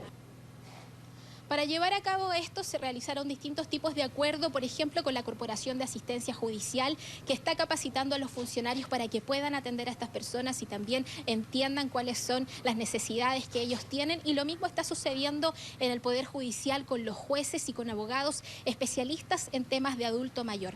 Sin embargo, y aquí hay que explicarlo muy bien, este es un excelente primer paso dicho por las mismas autoridades. Estamos hablando de personas que necesitan de ayuda, que muchas veces no se pueden valer por sí mismas, pero hay que dejar en claro una situación. El avance del asesor mayor, del defensor mayor, está netamente ligado también a la institucionalidad que existe hoy día en nuestro país. Es decir, hoy día no existen castigos ni penas para aquellas personas que tengan y que sufran de maltrato. Por lo tanto, las autoridades están sumamente conscientes de eso, dicen que este es un primer paso, que hay que seguir avanzando, se va a avanzar también en otras medidas, como por ejemplo, que aquellos familiares que cometan algún tipo de maltrato no puedan ser herederos de la persona a la que justamente maltrataron. De eso nos estuvo también conversando el director del Senama, Octavio Vergara. Sí, esto se tiene que abordar de varios frentes. Lo primero es poder ir robusteciendo aquellas leyes que permitan castigar justamente a las personas que hoy día, sobre todo a las que debiesen preocuparse inicialmente del cuidado de las personas mayores, y por eso esta iniciativa, ponerle urgencia a la indignidad para suceder, es muy importante. La idea es que el defensor mayor sea uno de los actores que contribuya a mejorar este trato, pero también, como decía la primera dama, la iniciativa busca invitar a todos, invitar también a la comunidad. Muchas veces las personas mayores viven o han vivido durante muchos años con los mismos vecinos, con la misma comunidad, y también nosotros hacemos un llamado para que entre todos podamos promover este buen trato, y cuando se vean acciones que efectivamente vulneren los derechos de las personas mayores, que nos pongan en antecedentes y nosotros iniciemos las acciones pertinentes. Como yo les decía, el lanzamiento de esta campaña implica varias medidas y es aquí donde justamente también se tomó la iniciativa y la primera dama fue la encargada de decirlo junto con el ministro de Desarrollo Social que se encontraba en la ceremonia, de anunciar que un proyecto al Congreso va a tener suma urgencia y que quiere dejar en claro lo siguiente, que a partir de ahora todos los adultos mayores tengan preferencia en la atención de salud. A ese proyecto se le va a poner suma urgencia, es decir, que ellos tengan la atención preferencial tanto en el sistema público como también privado y sean los primeros en recibir los remedios. ¿Por qué todo este tipo de medidas? Ya lo decíamos, Chile está creciendo, Chile está envejeciendo. Se estima, por ejemplo, que los que nazcan hoy día en Chile van a vivir más que los que nazcan hoy día en Estados Unidos. Así de importantes son este tipo de políticas, Priscila, José Luis. Sí, absolutamente. Muchas gracias, Natalie. Buenas tardes. Bueno, vamos a cambiar radicalmente el tema, nos vamos a meter en un drama, en una tragedia. Un menor de 3 años fue arrastrado por una ola en Copquecura y murió por inmersión. Pese a los esfuerzos de su papá y su pareja por rescatarlos, no fue posible, sino minutos más tarde cuando pescadores lograron sacarlo, pero lamentablemente, como les contaba, sin vida. Gustavo Gallardo nos va a contar los detalles de este drama. Gustavo, ¿qué tal? Buenas tardes. Así es como te va, José Luis. Priscila, muy buenas tardes. Esto ocurrió la tarde de ayer en la comuna de Copquecura, en un sector donde habitualmente las personas aprovechan, sobre todo quienes viven en el sector de la provincia de Ñuble, cercano a Chillán, donde era precisamente esta pareja de ir de paseo, un sector conocido como Pilicura, donde esta pareja se encontraba en compañía de un menor de 3 años de edad, que era hijo precisamente de este hombre que era el jefe de hogar. Bueno, se encontraban paseando por este lugar cuando de pronto una ola de una proporción mayor, inusual, de acuerdo a lo que han señalado, de hecho, algunos lugareños, arrastró al menor mar adentro y fue prácticamente imposible por parte del padre y también de la pareja tratar de sacarlos desde ese lugar. De hecho, los dos se introdujeron hasta el interior de estas aguas que estaban bastante convulsionadas, con mucha marea, y posteriormente hubo personas que también se percataron de esta situación, pidieron ayuda. De hecho, finalmente fueron pescadores del sector de Rinconada quienes llegaron al lugar, lograron rescatar primero a esta pareja, al padre del menor, pero no así a este pequeño de 3 años, identificado como Máximo Murat Urrutia. Solo minutos más tarde, gracias precisamente al trabajo que realizaron los pescadores del sector Rinconada, que llegaron a prestar ayuda, lograron sacar al menor, pero ya eran infructuosos los esfuerzos por tratar de hacerlo respirar, de rescatarlo con vida primero y posteriormente realizándoles las primeras maniobras de reanimación. Se constató solamente el fallecimiento cuando llegó personal del SAMU al lugar, y es conocido este sitio, como les comentaba, por el oleaje, pese a que había anunciado marejada para esta zona, pero en definitiva acá, al menos en las costas de la región del Biobío, este fenómeno no se ha presentado. Lamentablemente y geográficamente es conocido Copquecura porque este sector presenta un oleaje bastante fuerte prácticamente durante todo el año, exista o no alerta de marejada. Y por lo tanto toda esta zona no está apta para el baño y siempre se invita, se llama a la gente a que tengan muchísimo cuidado, sobre todo cuando pasean por el lugar con menores de edad, porque el peligro es evidente y es inminente, sobre todo para las personas que muchas veces se acercan hasta los roqueríos, como ocurrió en este caso, que perdieron de vista a este menor de 3 años por un instante, una ola lo arrastró y lamentablemente con las consecuencias que ya sabemos. Escuchemos algunas declaraciones del capitán de puerto de Lirquén, quienes tomaron conocimiento de este hecho, y también de una persona que vive en el lugar que fue testigo de este lamentable suceso. Escuchemos. Se encontraba un padre con su hijo, menor de 3 años, caminando por la playa, y en esos momentos fueron los dos atrapados por una ola, los que lo condujo al interior del mar, siendo posible solamente que el adulto pudiese salir ileso de esa condición. Lamentablemente no pudo sacar a su hijo. Posterior a eso se activó todo el plan de emergencia y rescate. De aquí la Armada desplazó una unidad aeronaval, una unidad marítima, y por otro lado la Capitanía de Puerto de Lirquén desplazó una patrulla terrestre. Me puse nerviosa, no encontraba el número para llamar a los carabineros o a los bomberos, que sé. Así que hice parar un vehículo.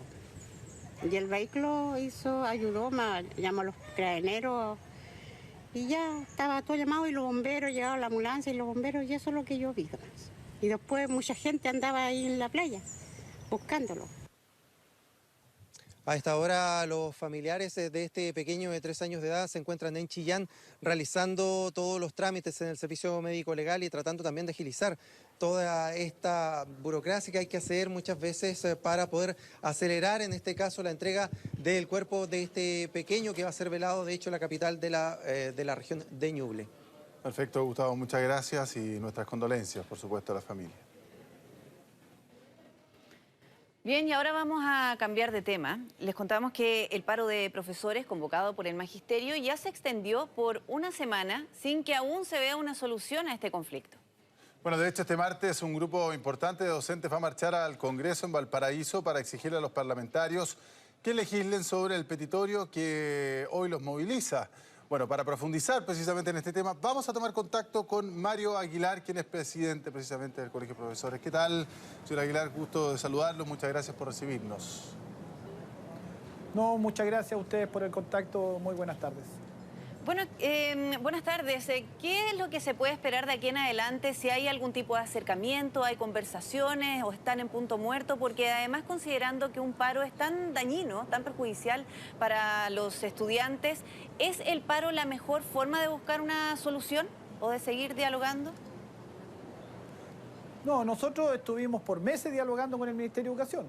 Fueron incluso más, desde el año pasado, para ser más preciso, más de un año, en una mesa de negociaciones donde fuimos con la mejor buena fe a participar, estuvimos planteando propuestas, hicimos todo el itinerario dialogante con nuestra mejor disposición, pero lamentablemente cuando llegamos a la última etapa, cuando había que hacer ya las propuestas concretas por parte del Ministerio de Educación, la respuesta que nos dieron fue una falta de respeto, donde ni siquiera se respetaron los puntos que ellos mismos habían puesto sobre la mesa, y ahí no otro camino, porque además antes ya habíamos realizado algunas acciones de movilización de la gente, a lo mejor porque así se informa por los medios de comunicación, ve ahora el paro indefinido, pero hubo otras manifestaciones previas, graduales, donde nosotros le advertíamos al gobierno que que había disconformidad en el profesorado, pero lamentablemente el gobierno, que peca de soberbia, que peca de esa arrogancia, de creerse dueños de la verdad, no nos dejó otra salida que esta. Obviamente un paro indefinido como el nuestro es el último recurso, pero no teníamos otra en especial, a propósito que usted dice que los paros hacen daño, en especial porque hoy día la educación pública está muy dañada. Sí, ¿qué daño más grande puede haber? Pero déjeme terminar esta idea, si me permite. ¿Qué daño más grande puede haber que colegios donde hay plagas de ratones y no se resuelve? Colegios donde todavía no llega el material didáctico, estando ya en el mes de junio, habiendo empezado las clases en marzo. Colegios donde hay temperaturas cercanas a 0 grados en invierno y no hay calefacción. Entonces la educación pública tiene un nivel de abandono tal hoy día por parte del gobierno que el daño ya está haciéndose. Y justamente hemos tenido que salir a las calles para que se reparen esos daños. Sí, lo que para yo que le se preguntaba suman los problemas reales que tiene hoy día la educación. Claro, lo que yo le preguntaba en principio, que ya llevamos una semana de paro y no sabemos si hay algún tipo de avance. ¿Hay algún acercamiento? ¿Se ve al menos eso probable? Mire, el gobierno no se ha comunicado con nosotros. Nosotros hemos dicho en todos los tonos, estamos absolutamente disponibles a sentarnos a conversar. Nosotros, si nos invitan a la tarde a una reunión, nosotros vamos a ir. Pero el gobierno no ha tenido pronunciamiento, por el contrario, ha seguido en su postura arrogante, yo lo califico de ese modo. El subsecretario, porque además la ministra no ha hablado, es bien respecto de que habiendo un conflicto donde hay 1 millón de estudiantes sin clase, 80.000 profesores en paro, manifestaciones diarias, mañana vamos a tener una marcha muy multitudinaria hacia el Congreso en Valparaíso, no se haya pronunciado, no haya habido ni una sola opinión de ella. Es bastante insólito. Nosotros estamos absolutamente disponibles a buscarle una solución a este conflicto, pero esto queda en manos del gobierno. Si ellos ni siquiera quieren conversar, ni siquiera se han manifestado interesados en sentarse a la mesa para buscarle una solución, cuando hay la envergadura del problema, es, por decirlo de alguna manera, insólito y no habla bien del gobierno. Yo reitero y lo digo ante la opinión pública, estamos disponibles para conversar con el gobierno si quieren ahora mismo. Señor Aguilar, las demandas que ustedes estiman, o sea, que han mostrado a la ciudadanía para realizar esta movilización, que como usted dice, esta es como la medida de fuerza más grande, ya que se han movilizado de otra manera y no han obtenido ningún tipo de respuesta y tienen que llevar esto a la paralización, digamos, que es lo que nadie quiere, básicamente, sobre todo por los niños sin clase. Nosotros tampoco. Por supuesto, nos imaginamos que por ustedes tampoco es lo ideal, estar paralizados y movilizándose. Pero estas son, en el petitorio que ustedes tienen, hay cosas que son de larga data. Es decir, ustedes están ahí con la evaluación docente, que tienen crítica, con la situación de la infraestructura de la educación pública en el país, que es un problema que se arrastra, digamos, de décadas. Lo mismo con el mejorar la educación pública, que ha sido como parte de todo este proceso que se lleva adelante desde la gratuidad hasta la agencia de la calidad y todas las cosas que se han... y la desmunicipalización, entre otras cosas. Bueno, la deuda histórica también está dentro del saco. O sea, es un petitorio bien largo, que tiene cosas bien nuevas, digamos, de los problemas actuales, pero que también que datan incluso, si usted me lleva la deuda histórica, estamos hablando de más de 30 años. Entonces, ¿cómo se ha ido resolviendo esto y por qué ahora el empuje final, digamos? Porque para paralizar, como lo acabamos de decir, es la medida extrema. Pero ¿por qué ahora? ¿Por qué en este punto? O sea, ¿cuál ha sido la contingencia que no se ve, que no vemos los ciudadanos, que a ustedes los ha llevado a empujar este carro, digamos, hasta estas consecuencias que tiene que ver con 1 millón de niños sin clase? Sí. Mire, José Luis, efectivamente hay puntos que son de larga data y nosotros también con los gobiernos anteriores tuvimos conflictos. Yo soy presidente, solo agarré el último año del gobierno anterior. Igual le hicimos movilizaciones, tuvimos que ir a una paralización en un momento cuando se estaba tramitando la ley de desmunicipalización. También tuvimos muchas diferencias con el gobierno anterior. No es un tema que tengamos un apego especial con un gobierno o con otro. Nosotros somos como gremio totalmente autónomos de cualquier gobierno de turno y nuestras motivaciones tienen que ver con la necesidad de nuestros colegas de la educación y no con el carácter de un determinado gobierno. Pero déjeme decirle que el que gobierna ahora es este gobierno, no los anteriores. Por lo tanto, el que tiene en sus manos solucionar problemas concretos es ahora este gobierno. Sí, claro. Y con el que estamos interlocutando y con el que hemos tenido una mesa de negociación. Pero además es importante aclarar que el problema en la educación pública, hay un nuevo sistema que se está implementando gradualmente, que son los servicios locales de educación, que es la desmunicipalización que usted cita. Eso partió en el año 2018. Y por lo tanto, su administración es netamente responsabilidad de la actual autoridad del Ministerio de Educación. Y ha sido un desastre. Los 4 servicios locales que están funcionando lo están haciendo de la peor forma, con una negligencia en su administración muy grave. Tanto así que nos queda la impresión que en realidad lo que quiere este gobierno es que esa educación pública se deteriore. Casi parece intencional. ¿Cómo se explica usted, José Luis, que en noviembre renunció el anterior director de educación pública, que venía del gobierno anterior, renunció en noviembre, y desde noviembre no se ha nombrado un cargo tan importante como es la Dirección Nacional de Educación Pública, que coordina todos estos servicios? En 7 meses no se ha nombrado su sucesor. Eso demuestra desidia y, en el fondo, poca voluntad de que la educación pública mejore en Chile. Bueno, hay todo un proceso de cambio, una vez más, para los profesores, y que obviamente ustedes siempre están ahí en el centro de todos estos cambios. ¿Qué es lo que esperan ustedes? Porque el paro es indefinido. Mañana tienen planificada ir a Valparaíso, básicamente. ¿Cuánta gente esperan convocar? Y si esto hay algún, no sé, pues, algún mínimo como para deponer la movilización y sentarse a conversar, que ustedes les han puesto o le han pedido al gobierno al menos. Sí, es muy importante destacar, para que lo conozcan los televidentes, que nosotros no estamos pidiendo reajuste de salario.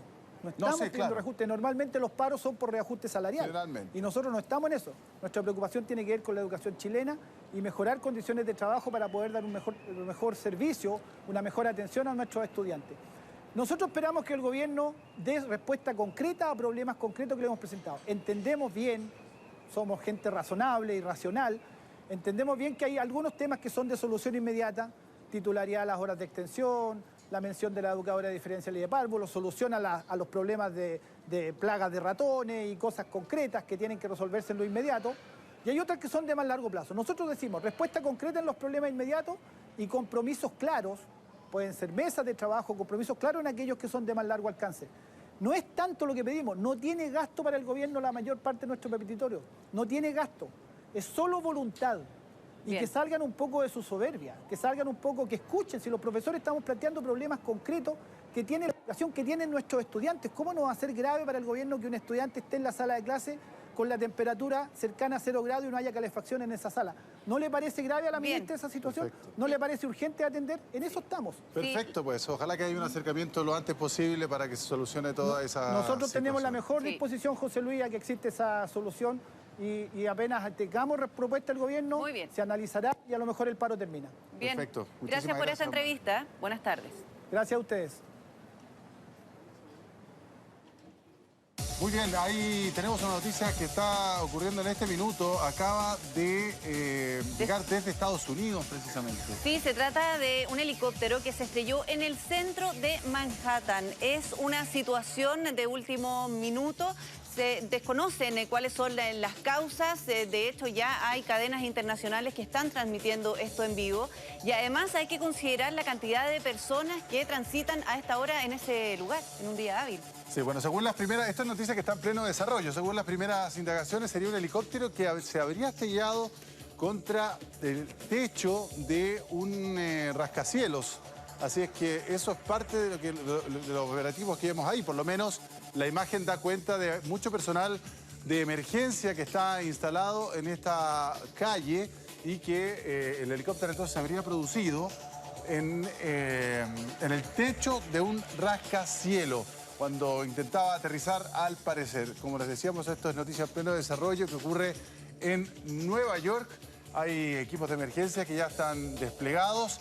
Usted sabe, Nueva York es un área sensible para este tipo de situaciones después de lo que ocurrió en el año 2001, el 11 de septiembre. Claro. La seguridad aérea es una de las primeras prioridades que tienen los equipos de seguridad para la isla de Manhattan especialmente.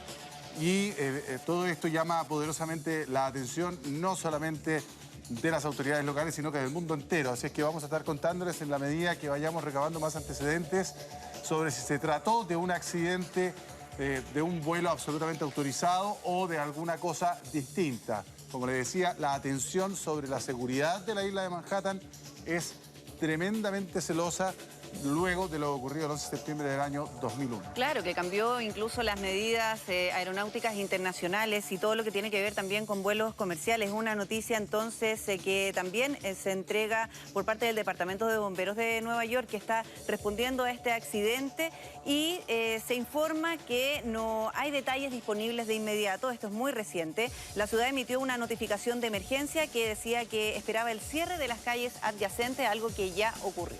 Vamos a recabar mayores antecedentes y se los vamos a estar entregando más adelante.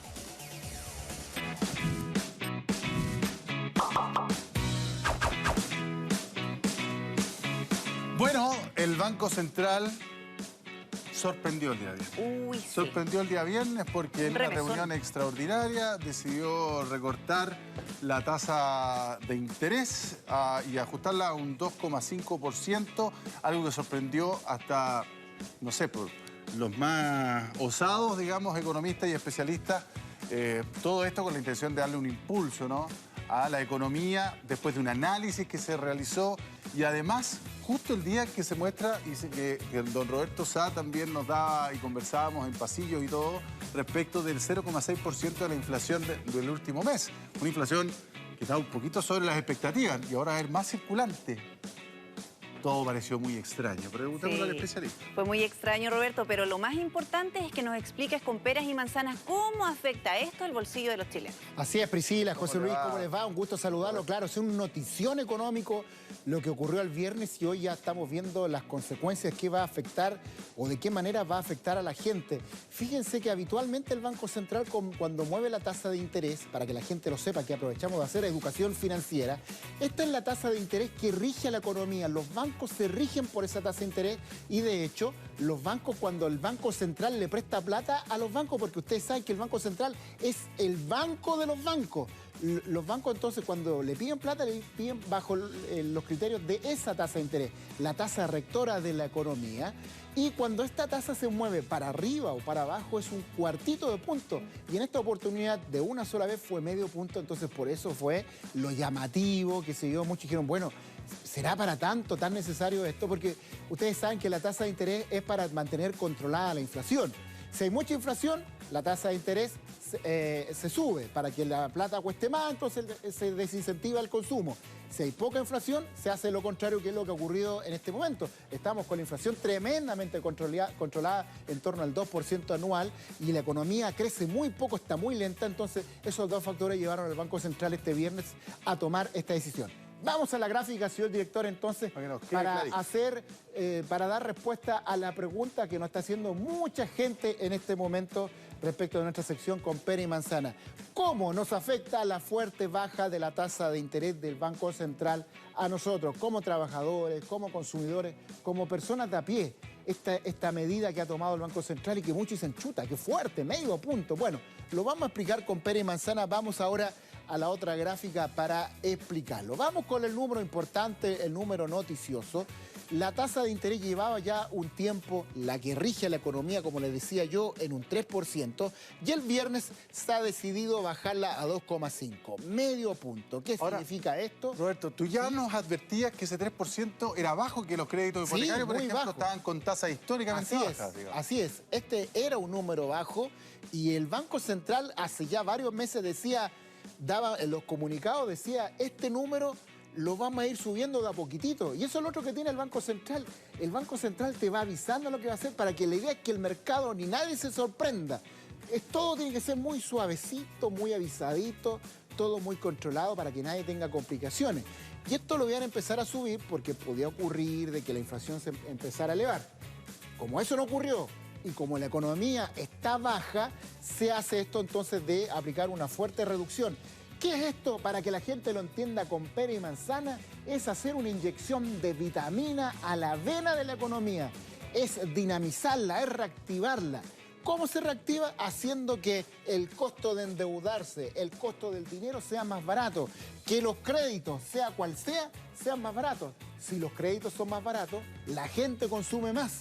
Hay más consumo, por ejemplo, de endeudarse para comprar un auto, para ir por un crédito hipotecario, por renovar, por ejemplo, la cocina. Claro, me va a salir más barato, entonces se va moviendo la economía, se mueve dinero, y eso hace que la economía crezca más, que es lo que necesitamos ahora, que está creciendo muy poco. Y lo mismo ocurre con las empresas también actúan como las personas, se endeudan. Un señor que tiene una empresa, una mediana empresa, chuta, tengo que agrandar el cobertor, comprar unas camionetas más para distribuir el pan, soy una panadería, pero el crédito está más caro, más barato, bueno, ahora lo va a tener más barato. Entonces así se va dinamizando la economía. Por esto yo digo que esto es una inyección a la vena de la economía para que marche más rápido y salga del letargo en el cual ha caído en los últimos meses, principalmente producto de la guerra comercial entre China y Estados Unidos.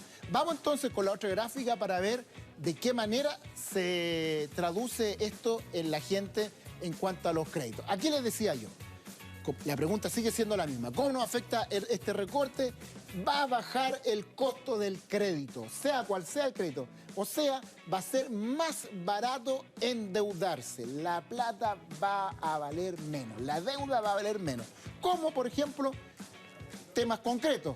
Baja, por ejemplo, la tasa de interés de la tarjeta de crédito. Ya sea, por ejemplo, José Luis, Priscila, la tasa de la tarjeta de la casa comercial, de la farmacia, del supermercado, cuando uno se endeuda, cuando la persona va y hace la compra del mes, 120.000 pesos en 3 cuotas, esas cuotas van a tener de aquí en adelante un interés un poquito más bajo, va a ir reduciéndose. Baja, por ejemplo, la tasa de interés de los créditos de consumo, que ya estaban, José Luis, tú lo decías, los créditos de consumo ya estaban baratos y ahora van a estar más baratos. Y así entonces lo que yo le decía, el ejemplo, para, por ejemplo, endeudarse con un refrigerador. Mi refrigerador está malo, hay que cambiarlo, puedo pedir un crédito de consumo, ahora me va a salir un poco más barato, hago ese cambio, dinamizo la economía, muevo el dinero. Y por último, esto es lo que quizás más le interesa a la gente, ¿qué va a ocurrir con los créditos hipotecarios? Y ahí la situación se hace un poquito más, podríamos decir, no complicada, pero sino que el efecto va a ser más acotado. Vamos con la otra gráfica para explicar el efecto. Claro, explicar el efecto de los créditos hipotecarios. Y ese es el tema, lo que dice José Luis. Mira, salió el viernes de la semana pasada también el promedio de la tasa de interés de los créditos hipotecarios en todo el sistema financiero. Este es el promedio, 2,9. Ya, yo sé que alguien me va a decir, oye, fui y pregunté y me dieron 3,1. Señora, es promedio. Hay unos 3,1, hay otros 2,7, 2,6. El promedio del sistema es 2,9. Nunca en la historia los créditos hipotecarios habían tenido una tasa de interés tan baja como ahora. Nunca, jamás. ¿Qué significa eso? Que endeudarse para comprar una casa es lo más barato que ha habido en la historia. Ahora, ¿cuál es el problema? Es que los precios de las viviendas están muy caros. Entonces ahí hay dos cosas que chocan. Endeudarse, muy barato. Los precios de las propiedades, muy caros. Pero aquí hay que darle otro dato. Los precios es muy difícil que bajen. A lo más se pueden mantener o subir. Por lo tanto, yo diría aquí lo siguiente, es un buen momento para endeudarse con los créditos hipotecarios, es un buen momento para repactar tasas si alguien ya tiene un crédito hipotecario y quizás tiene un 3,5, un 4 y acercarse a esto, vaya al banco, pregunte, repactar.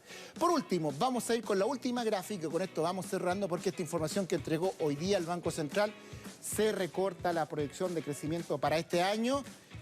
En diciembre, en el informe ante el Congreso, estaba entre un 3,25 y un 4,25. En marzo lo bajó, dijo, no, ¿sabes qué?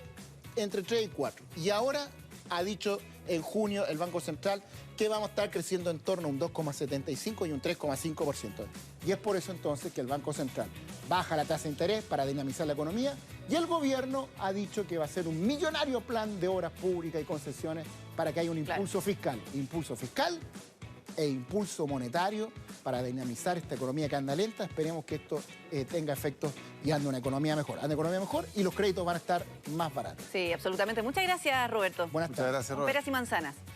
Bien, vamos a revisar antes de ir a una pausa lo que está ocurriendo en Manhattan. Es una noticia internacional en pleno desarrollo, ya se la mostrábamos hace algunos minutos y tiene que ver con un helicóptero que se estrelló contra un edificio en esa ciudad. Claro, un edificio que está en la 7ª avenida entre las calles 51 y 52. Bomberos de Nueva York ya se encuentran en este lugar de Manhattan donde se estrelló la aeronave. Obviamente las alertas están encendidas para ver qué es lo que sucedió en este accidente. Ahí está la imagen. La pantalla dividía, ¿no? El trabajo de la gente encargada de las emergencias. Ahí ven bomberos cerrando las calles y por supuesto también la imagen sobre el rascacielos donde se produjo este accidente cuyas Primero, consecuencias, no se tiene claridad. No se sabe, por ejemplo, hasta el momento si es que esto ha provocado un incendio, si hay víctimas fatales y si es que se trató de un accidente, ¿hubo alguna otra motivación? Si hubo alguna intención. Al menos un portavoz policial indica que hasta el momento se desconoce la existencia de personas fallecidas o el número de heridos que dejó este accidente. Vamos a hacer una pausa y al regreso le contamos más.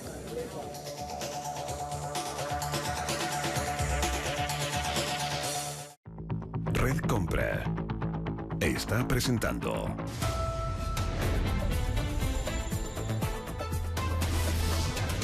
Ahora Noticias Tarde.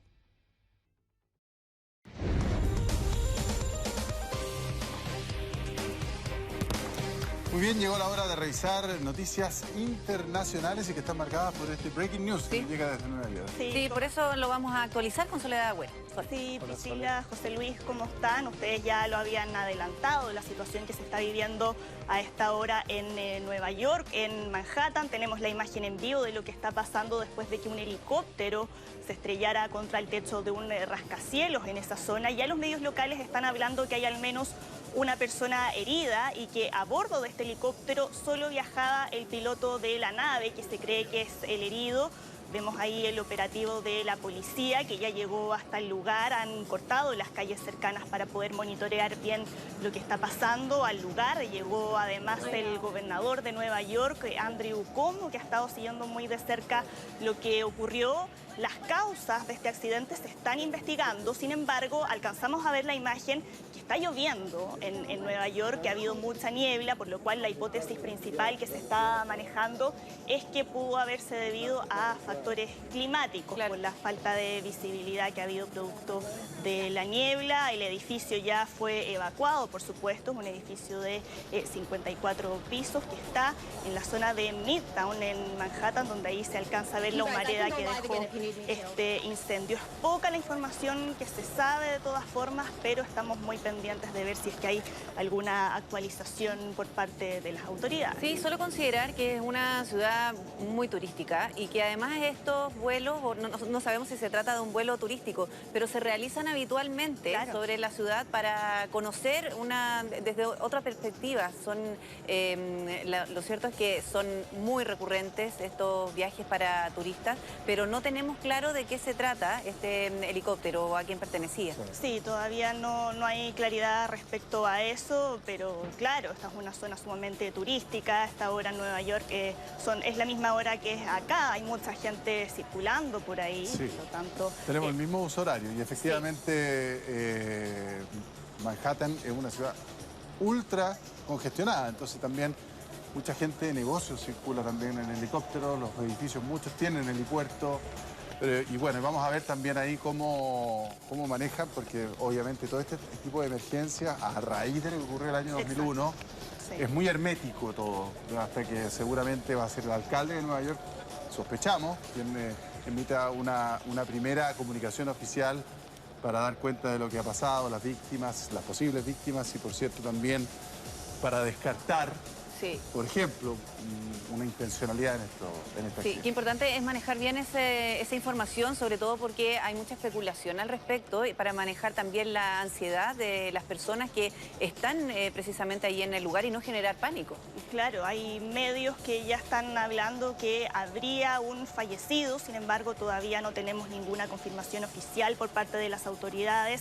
Sí sabemos, según los reportes de los medios locales, que hay una persona que resultó herida, se desconoce qué tan grave está y si es que es el piloto, ¿no?, de este helicóptero. No se sabe si es que entre las personas que estaban ahí dentro del edificio hay algún lesionado. Ahí estamos viendo parte del operativo de la policía de Nueva York, que está tratando de controlar la situación en las calles. Ya se ha visto algunos problemas producto de esta emergencia. Hay calles cortadas, la zona se va a mantener acordonada hasta que se normalice lo que está pasando. Una noticia en desarrollo que por supuesto vamos a estar actualizando en esta edición o en el resto de nuestras plataformas. Se está hablando que el piloto de este helicóptero estaría entre las víctimas fatales. No sabemos su identidad ni tampoco sabemos si es que este helicóptero lo utilizaba para realizar algún tipo de actividades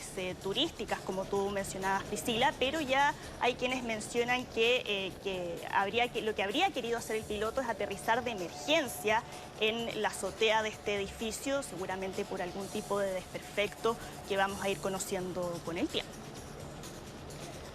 Bien, y vamos a el escándalo del que están todos hablando ahora en Brasil, con las revelaciones de un medio que muestran el intercambio de mensajes que hubo entre los fiscales a cargo de la investigación del caso Lava Jato, un caso que investigaba el mayor escándalo de corrupción en Brasil, y el ex juez Sergio Moro, aquí estamos viendo en la imagen, que es además el actual ministro de Justicia de Jair Bolsonaro y quien encabezó todas esas investigaciones que, como sabemos, terminaron con la condena del expresidente Lula da Silva a la cárcel.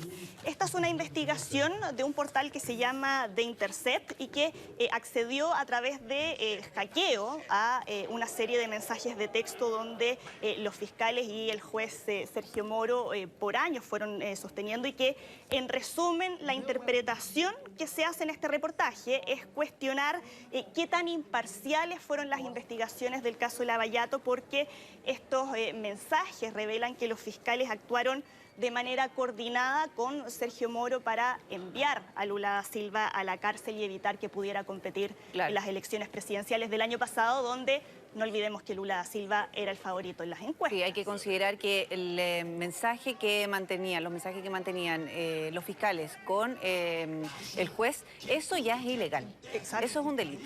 Sí, bueno, Sergio Moro salió a responder a estas acusaciones, habló al diario Folha de Sao Paulo, donde ahí él trata de normalizar esto. Él dice, es normal que un juez hable con los fiscales, que hable con los abogados, que hable con la policía. Sin embargo, la Constitución de Brasil establece que esas prácticas y el Código Penal brasileño también son absolutamente ilegales, y eso es lo que está ahora bajo cuestionamiento, además de alimentar todas las acusaciones que ya habíamos escuchado por parte de los seguidores de Lula da Silva, que decían que detrás de esta acusación había motivaciones políticas. Claro, porque en conjunto coordinaban las acciones y establecían también un orden de los procedimientos. Claro, él le decía que el orden de los pasos que tenía que llevar a cabo, le daba consejos, le daba pistas sobre el proceso que después el mismo juez Moro iba a juzgar, o sea, habría interferido finalmente en la labor de la Fiscalía.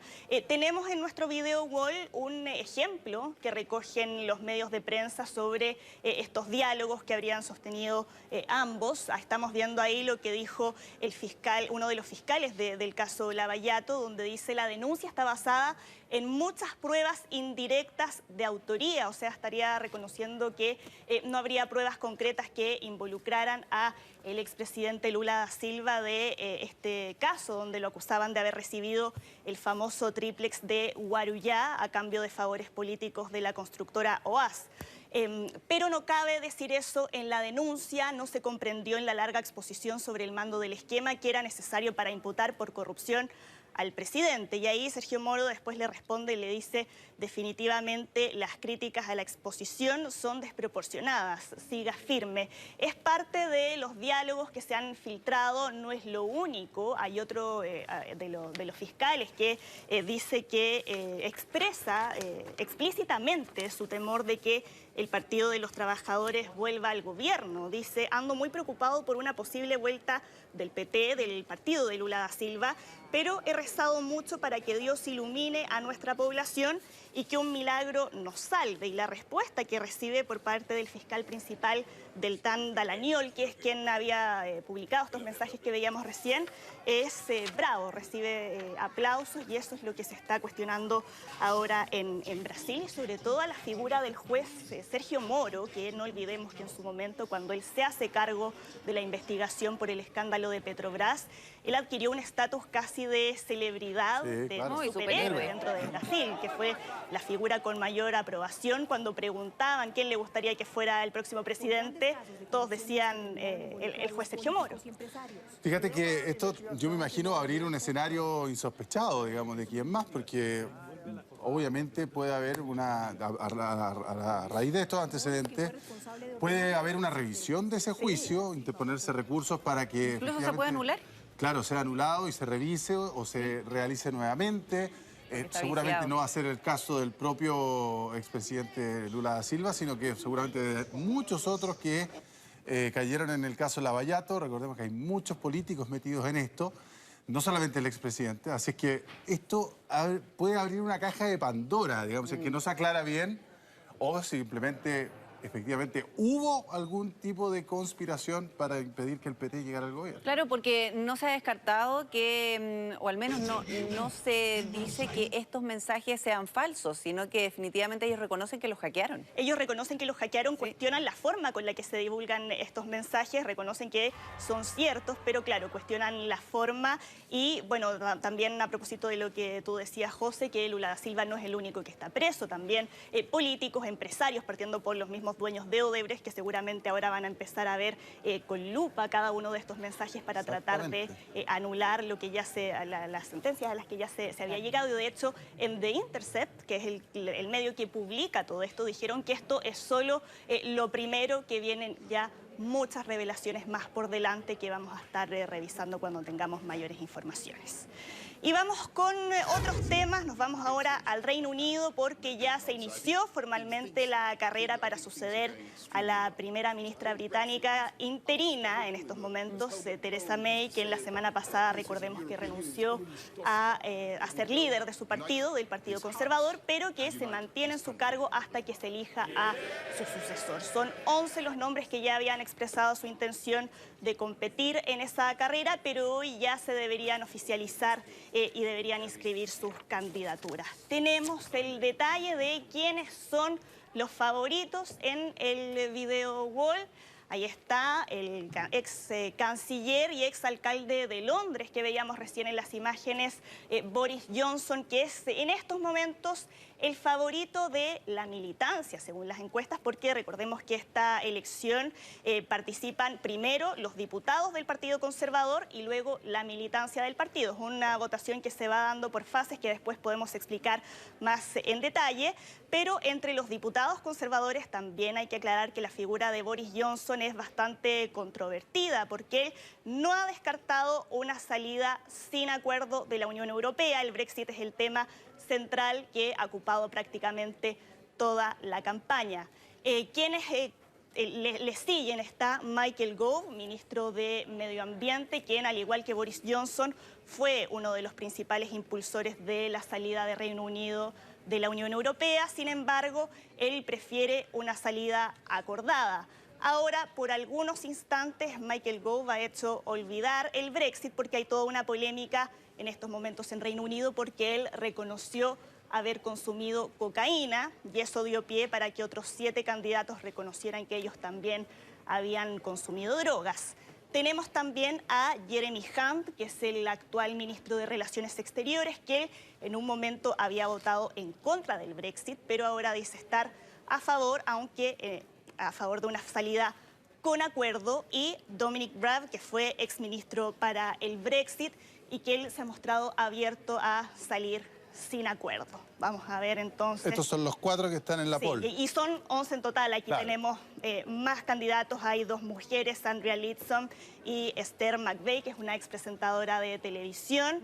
Y de estos candidatos hay uno de ellos que ha propuesto la idea de impulsar un segundo referéndum. Todos tienen ahí alternativas distintas. Y vamos a la información que habíamos dado en un comienzo, porque ya hay nuevos antecedentes sobre el accidente que les habíamos informado en un comienzo en Nueva York, donde, para quienes se vienen integrando a nuestra sintonía, actualizamos un helicóptero que se estrelló sobre la azotea de un edificio. Ya se confirma que el piloto de esta nave está entre los fallecidos, según informaron bomberos que están ahí trabajando en la zona. Recordar que les habíamos contado que él trataba de realizar un aterrizaje de emergencia que está ahí en el centro de Manhattan. Hay algunas imágenes que están dando vueltas que después vamos a estar mostrando. Es un incidente que tuvo lugar a primera hora de la tarde. Ahí estamos viendo la imagen que les mostraba, donde se alcanza a ver este helicóptero volando de manera algo errática. Habían dicho que la intención del piloto era poder realizar algún aterrizaje de emergencia. No se sabe qué tipo de desperfecto pudo haber experimentado la nave.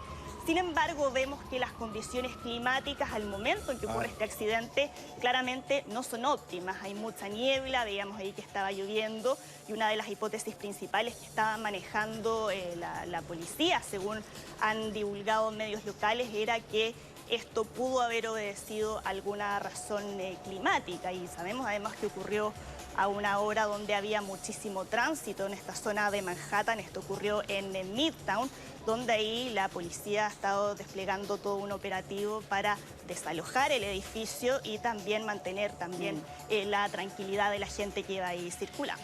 Sí, eso es importante. Bien, nos vamos a mantener muy pendientes para conocer cuáles son las causas que finalmente llevaron a estrellarse a este helicóptero en un edificio de 55 pisos, allí en Manhattan, en Nueva York. Muchas gracias. Gracias a ustedes. Nos vemos, que estén bien. Bueno, con estas imágenes nos vamos a un corte y ya regresamos.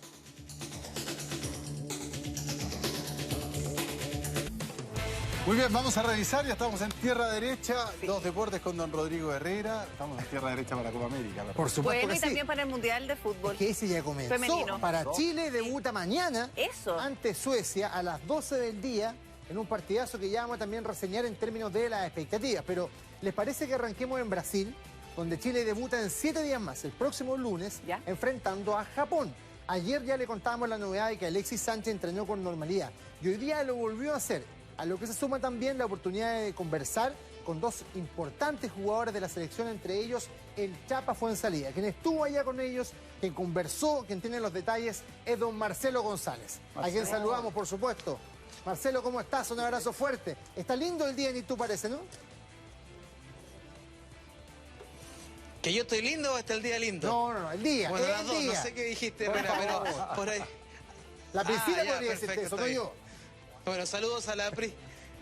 Sí, está bien. Saludos no voy a la decir Pri nada. Y al José también acá desde el portón de este fortín que tiene la selección chilena. Mira, Alvarito, muestra un poquito ahí este doble portón. Ese es el segundo portón el que ustedes están observando, porque antes hay otro más. Es un verdadero fortín, una muralla inexpugnable para no ver el trabajo de la selección chilena, porque nosotros ya tuvimos los minutos correspondientes al interior, cerca de 2 o 3 horas esperando la conferencia, pero obviamente que nos inviten a salir de buena manera en este sector campestre. Mira, si podemos mostrar hacia el otro sector, prácticamente en el campo mismo, este lugar de concentración, con algunos autos que pasan, con los colegas que están por ahí a la orilla del camino solamente aguardando para hacer sus despachos, pero es acá donde está la selección chilena en el Otto Hotel, que adentro es espectacular, pero afuera claramente tiene obviamente toda la situación o de una zona bien campestre. Vamos a revisar la imagen del día, vamos a revisar la imagen que nos entregó Reinaldo Rueda en estos 15 minutos que tenemos la posibilidad de observar, porque digo nos entregó, porque nos da la noticia, nos da mucho que comentar, esta conversación que tuvo por más de 20-25 minutos con Mauricio Isla, Jambo Seyur, Gonzalo Jari y Gary Medel.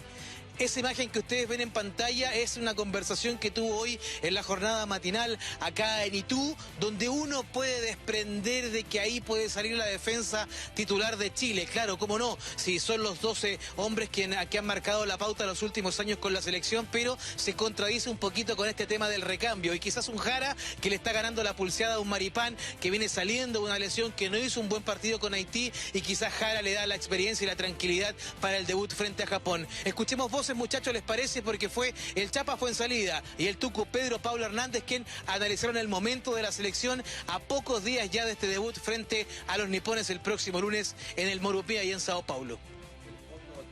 Alexis se ha visto muy bien, ya está integrado con nosotros, entrenando a la par, y se ha visto muy bien en lo físico y obviamente va a ir mejorando a medida que pasen los días. No, sin duda Alexis es importante para la selección. Para nosotros es importante tener un jugador de esa categoría y que él se encuentre bien y pueda defender a la selección. Creo que es lo mejor para todos.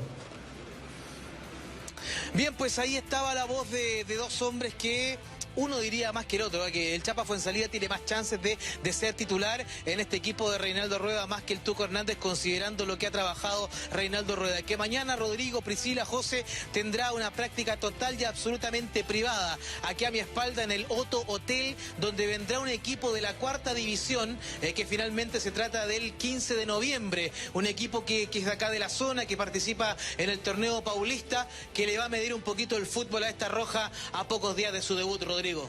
Eso es importante, el jugar aunque sea con un equipo de una categoría tan inferior, porque hay que probar.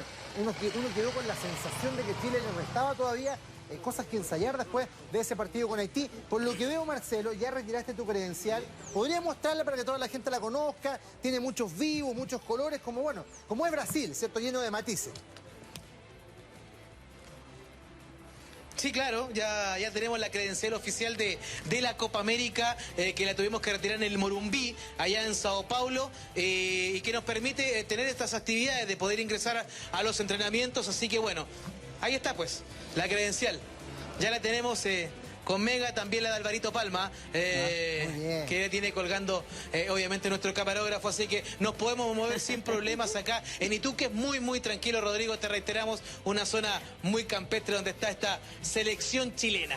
Es verdad. Bueno, como nos muestra ahí, parece un fortín, parece algo como una penitenciaría más o menos, ¿no? Con todos los cierres de seguridad, pero adentro creo que tiene todas las comodidades para que Chile trabaje. Acá se alojó Japón para el Mundial del 2014, entonces evidentemente que también tienen la expertilla de recibir selecciones. Marcelo, un abrazo fuerte para ti, para Alvarito Palma, para todo el equipo de Mega que está allá en la cobertura de esta Copa América que arranca el próximo viernes, Marce. Un abrazo.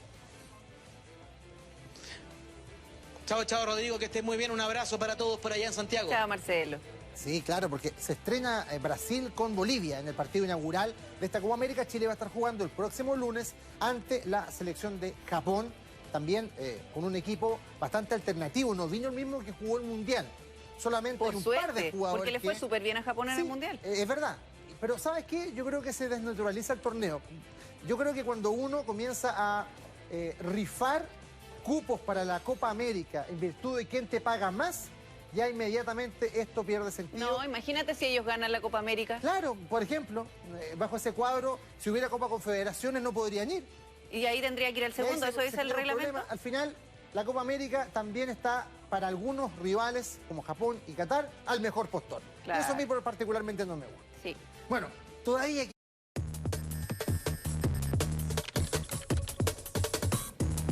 Si usted quiere mejorar las condiciones térmicas de su casa, el programa de mejoramiento de vivienda del Ministerio de Vivienda y Urbanismo le ayuda a realizar las modificaciones necesarias en su hogar para enfrentar las bajas temperaturas del invierno. Bueno, ¿cómo postular a este subsidio? Se lo contamos todo, donde siempre. www.ahora-noticias.cl. Bien, y con este importante dato nosotros comenzamos a despedirnos, como siempre agradeciendo su compañía. Sí, pues muchas gracias por iniciar su semana con nosotros. ¿Sí? Lo dejamos invitado a la compañía de Mega. Tenemos una linda programación y el noticiero central esta noche. Que esté muy bien. Chao, gracias. Chao.